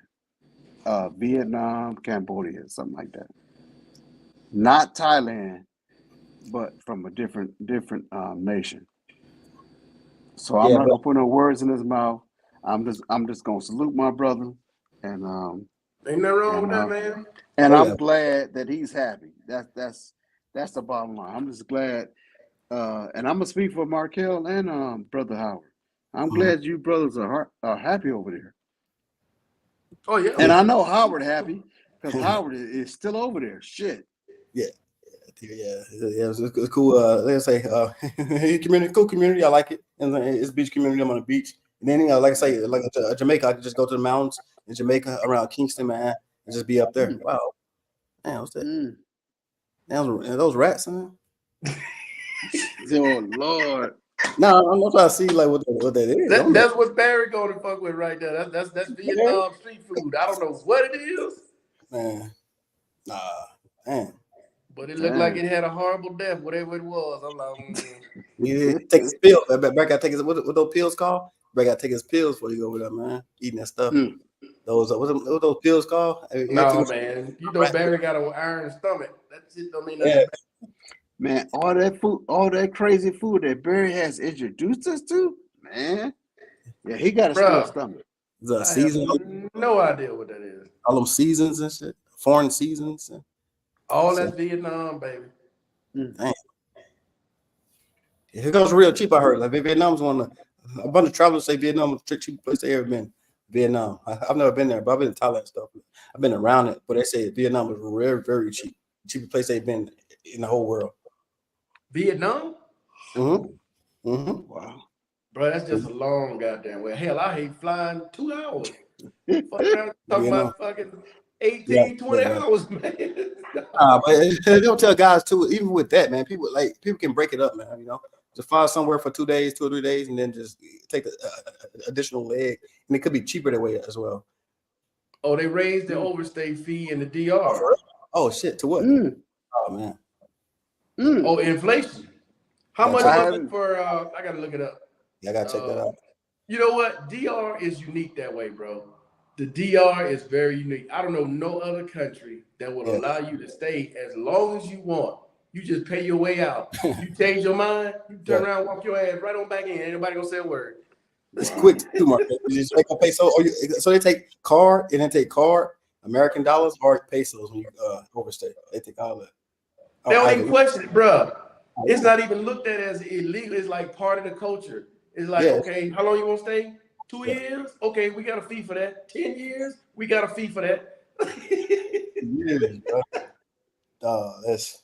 I mean, I'm serious, bro. Yeah. People don't even worry about a visa, Mr. Miles, or like getting citizenship or residency in the DR. For what? For what? Who you know that's got residency in the DR? Got an ID card? Who got a Dominican ID card? Who you know? Okay, I mean, it goes the same. Well, I don't know if it's the same. It's the same as when I came back from I went to Jamaica to Kingston. So yeah, it's the same as when I went to Kingston. I guess it's higher. How much is it for 30 days? So so it's 2,500. You see right there, 500 pesos for 1 day to 3 months. So 90 days, 2,500 from 3 months to 9 months, 4,000 pesos, which is about 75, 80 bucks. 4,000 pesos. 9 months to a year is 5,000 pesos, roughly about 9,500 bucks. So yeah, I mean, it's still not. You see what I'm saying, Mr. Miles? You get over there. Oh man, fuck it, I'm gonna stay about 6 months. For real, it's coming. I mean, they make are smart that way though. They smart, you know. Those guys make quite a little money off that. Them overstay fees, you know. Oh, they making a lot of money off that, man. They killing. That's smart. You know, just allow it. But as soon as they go to leave, you got to pay them money to leave, though. You ain't leaving, you pay that money. Oh, yeah. Now, you ain't going there. You don't pay no money. You got to pay them their money, man. You got to pay them money. They got a whole, I don't know how they do it now, but they used to have a separate window. Like when you go up, they had you fill out that form. Yeah, anybody that got that overfee, you need to go over there to that window down at the end.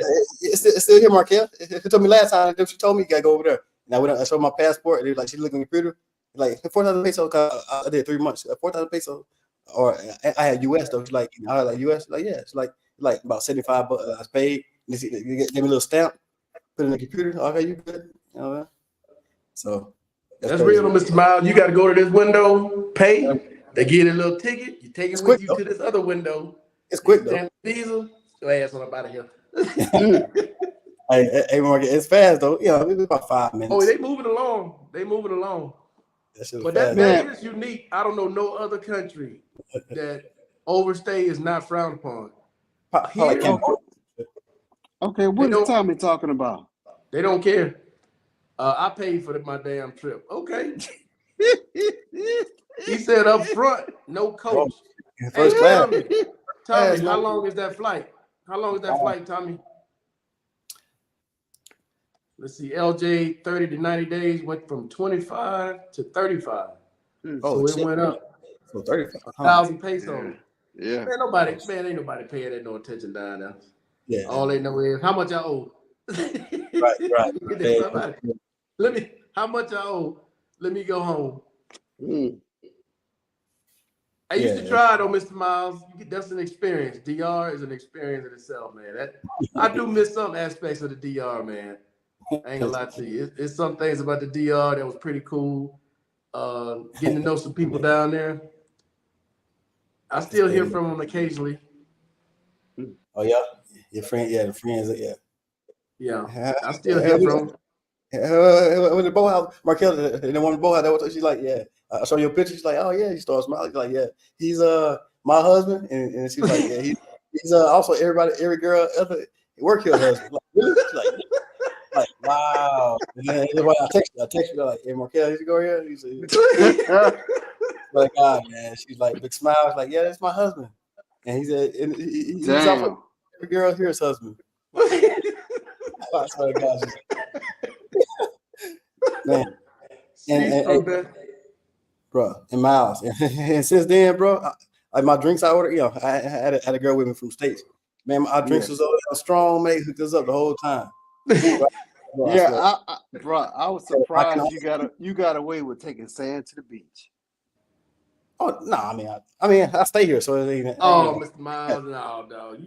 You see some things down there, you gonna want to take your own luggage. Damn. It depends. Yeah. It depends. Yeah, but Miles, I mean, I stay here, so it ain't nothing to say. Yeah, it's easy to get. I mean, I can, ain't nothing. Technically, though, Howard, you didn't take sand to the beach. You brought something else. You brought an extranjero. You didn't have a Dominican. Yeah, exactly. America, it's different though. Yeah, and then, she was happy on the in Marquez. She'll teach you. I'm saying, so she was on her week fall break.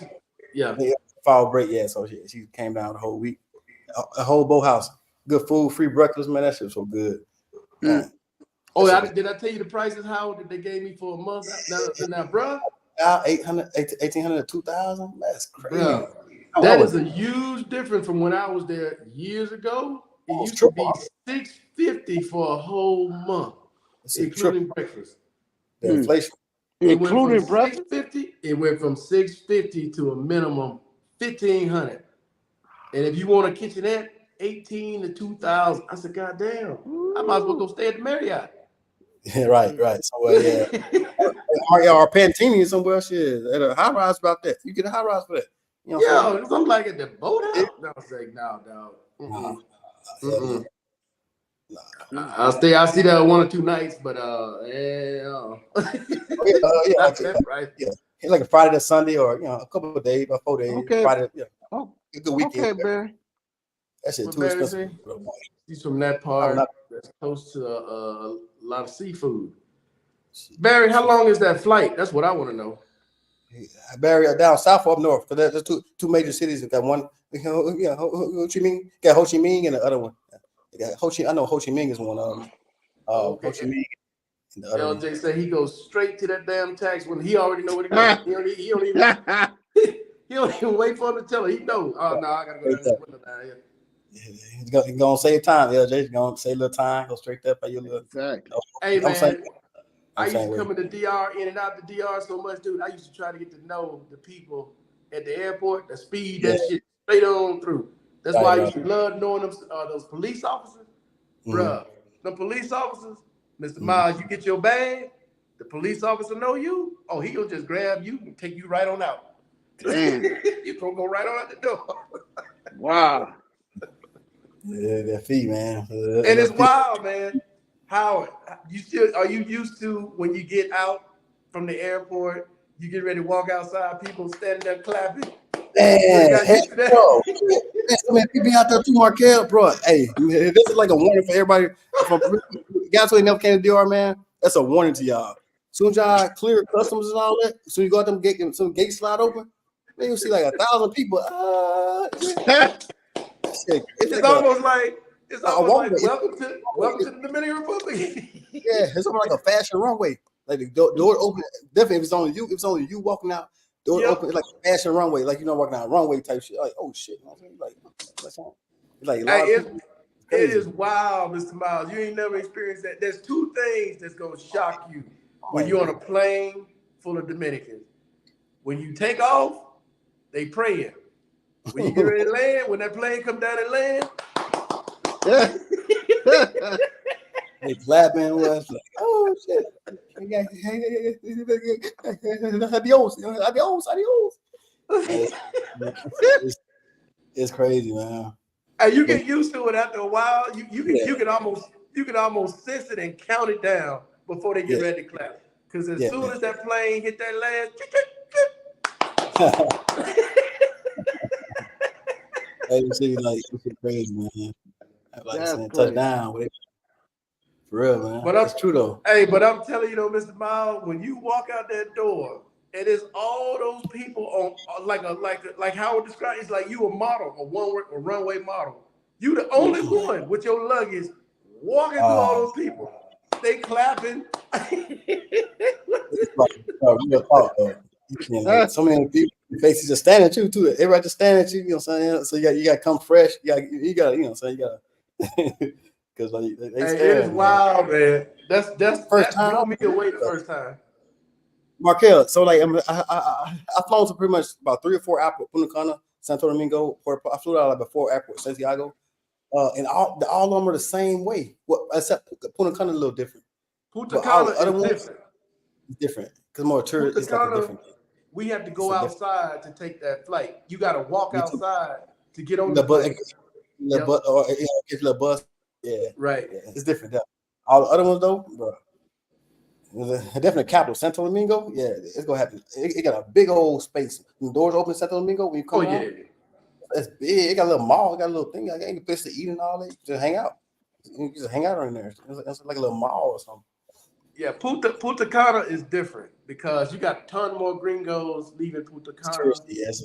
Yeah, and it's a nice looking airport though. It's different because you expecting what that's the capital. Now they got a whole. It's like more flat. It's not tall. It's like flat.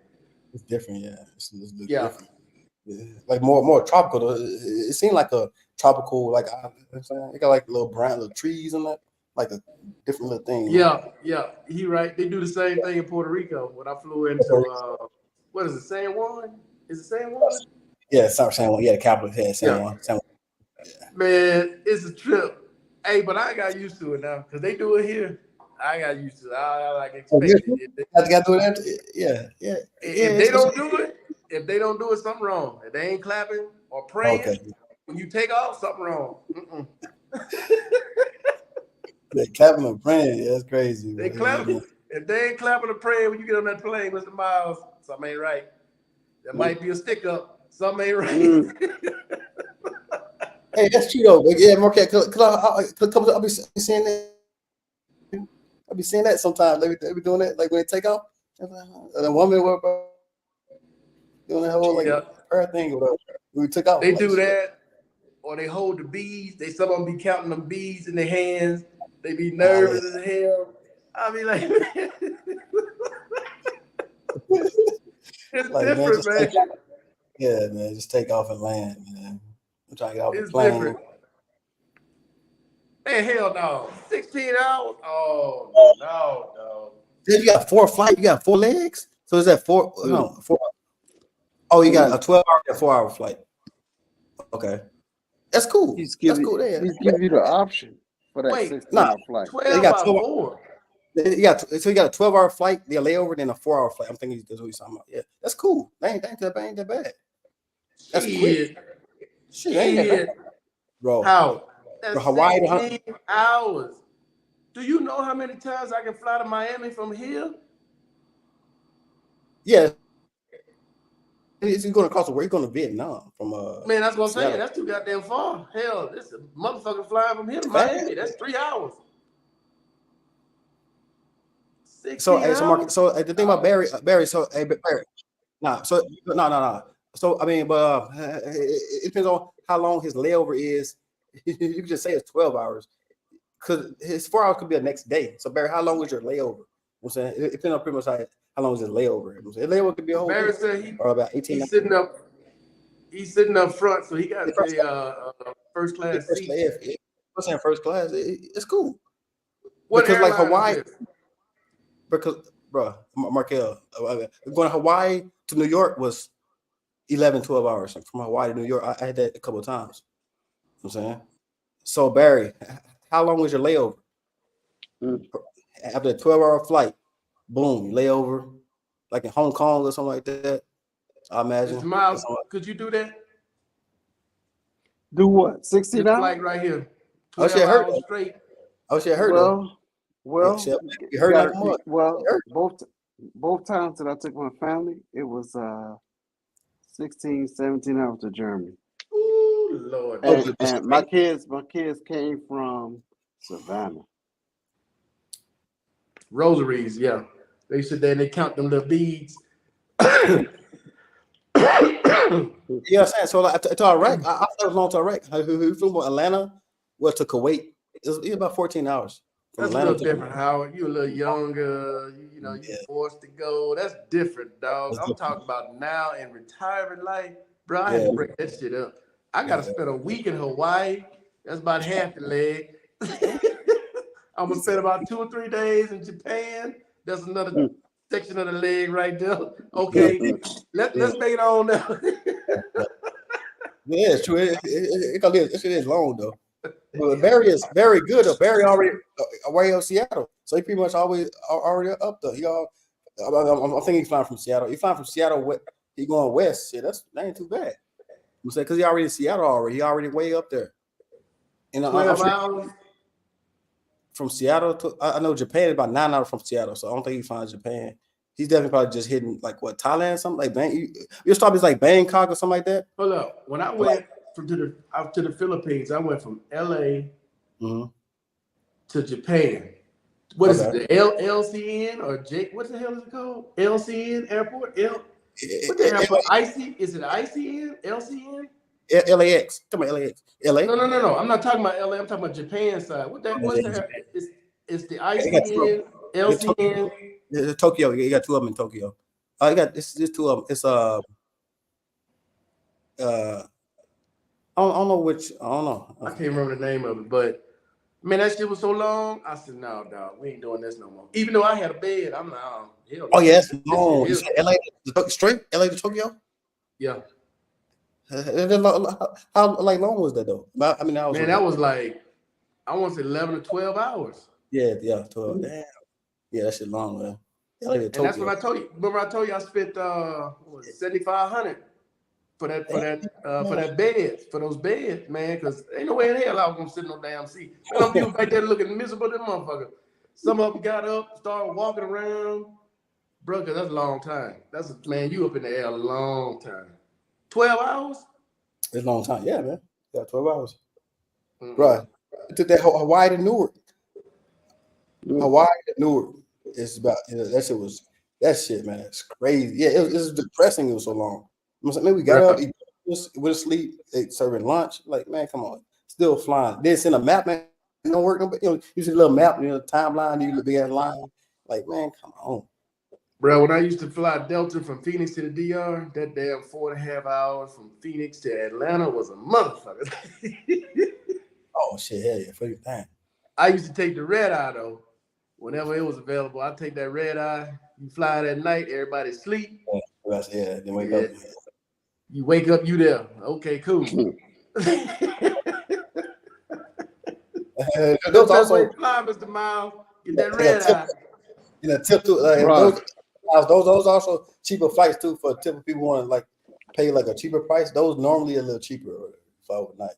Normally. Oh, so quick tip for people who are on a budget going to the DR. Y'all do realize Southwest Airlines flies to Punta Cana. Really? You didn't know Southwest flies to Punta Cana? I didn't really. I mean, because I've actually never flown Southwest for some reason. I don't know. I just never flown Southwest. Yeah, Southwest flies to Punta Cana, and it's cheap. It's where am I from? What? From where? From what? Wherever you coming from, because you're gonna have a layover, but you can fly from anywhere. Punta Cana, okay. Good. Yeah, but you can fly into Punta Cana with Southwest Airlines. Man.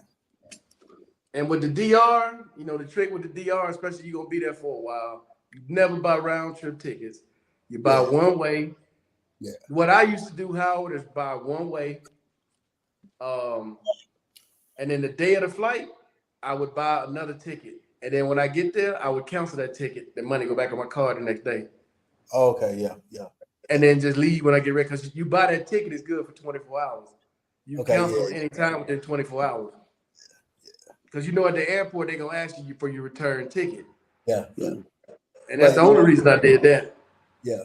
But here, like, most times they don't really, a couple of times they probably do it, but DR, it is good.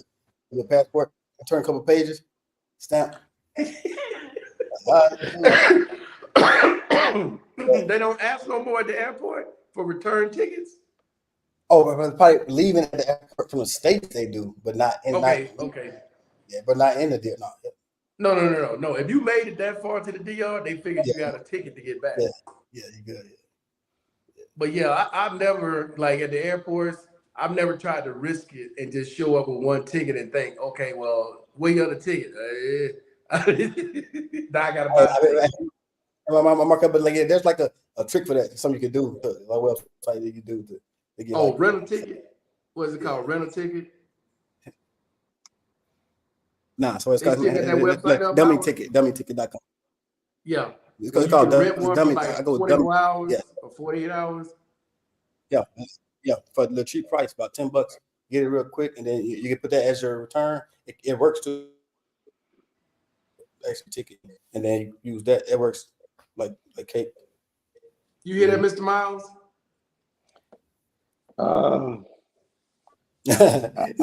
I've been fading in and out. I know.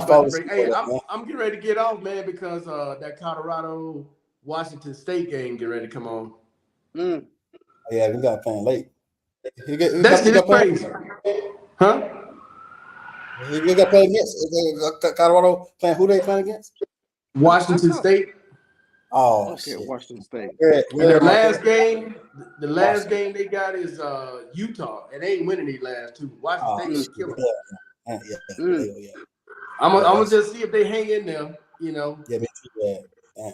But I don't expect them to win this game though. Ain't no way. I don't see it unless the quarterback coach goes down or something dramatic happens. I don't see it. Yeah, you guys defense. They line too weak, man. Well, hopefully next year. Well, here's the thing. Before y'all go, since you know these colleges got money. Yeah. When you fire a coach and you still owe the man $72 million. Oh, you talking about old boy that went to Texas A&M? Yeah, bro, and he didn't have no losing record. The thing that was great. They want Texas A&M to be the Alabama, the LSU in that category. Dog, that's not what y'all. No, dog. That's not y'all. You ain't Georgia. You ain't Alabama. SEC? No, hell no. But he had a winning record. He had a winning program, and you fired the man to give him $72 million for doing nothing. God, nothing. That contract, that's crazy. Mr. Miles, he ain't got to do nothing but sit there and collect them checks. Man, me and my cousin talked about that. Shit. You know you got money though, dog. You got some deep pockets. You just give away $72 million. Oh man. That's crazy. That's wow. Real. 72, just like that. That's insane. You just chilling. You sit on side, you know, at home eating popcorn, watching the game. Oh, that is insane. Yeah. Bro, Markel, they got them boosters though. Because you got them D1 got them boosters, man. You got deep pockets, bro. Well, how can they get the coach $72 million, but they don't want to get the players nothing? Right, it's crazy. Yeah. You could have gave each one of your players $1 million. You done gave this man $72 million. They but what? 53 on the team. And 72, that's a lot of damn. 70, so the whole contract was that 72. Yeah, but they put 53 players on the team. They could have gave each one of the players $1 million. Yeah, easy. But they ain't trying to help them players out. The money makers, they ain't trying to help them. No. He said, who playing tonight? Colorado, Buffaloes, prime time, playing the Washington State. I don't know what they mascot is. He's got some good wide receivers. They say, I think Barry, I don't know, Barry or Mr. B said that I think last week. Washington State got them receivers. They got some good wide receivers, they say. Man, I say they hanging out close to half By the third quarter, they down by 21, 25, something like that. Oh yeah. Because their offensive line, Mr. Miles, is atrocious. They did play better last week against Arizona. That was coaching. I ain't gonna put that on the players. That was coaching. They should have went for it on a couple of them fourth downs on their side, on the other side of the field, and they punted. I'm like, dog, you ain't got that much time left. Where's like 4th and 1? Like what? Like 4th and inches or something? 4th and inches on their side, and you punt. I said, man, what? Yeah. And then they ended up losing by 3. I said, y'all, come on, man. That's crazy, man. But all right, gentlemen, I appreciate y'all coming on. There will be Saturday roll call. Some interesting topics on Saturday roll call. I may bring this one back around again, but yeah, Mr. Miles, you like you fading on me, dog. Yeah, that's that medicine kicking in, brother. Shoot, Miles going out. Yeah. All right, gentlemen. Hey, I appreciate everybody watching as always. Saturday. You all have a good one. I'll see you all tomorrow night, Saturday roll call. Love you, brothers. Take care, man. All right, bro. Peace. Later.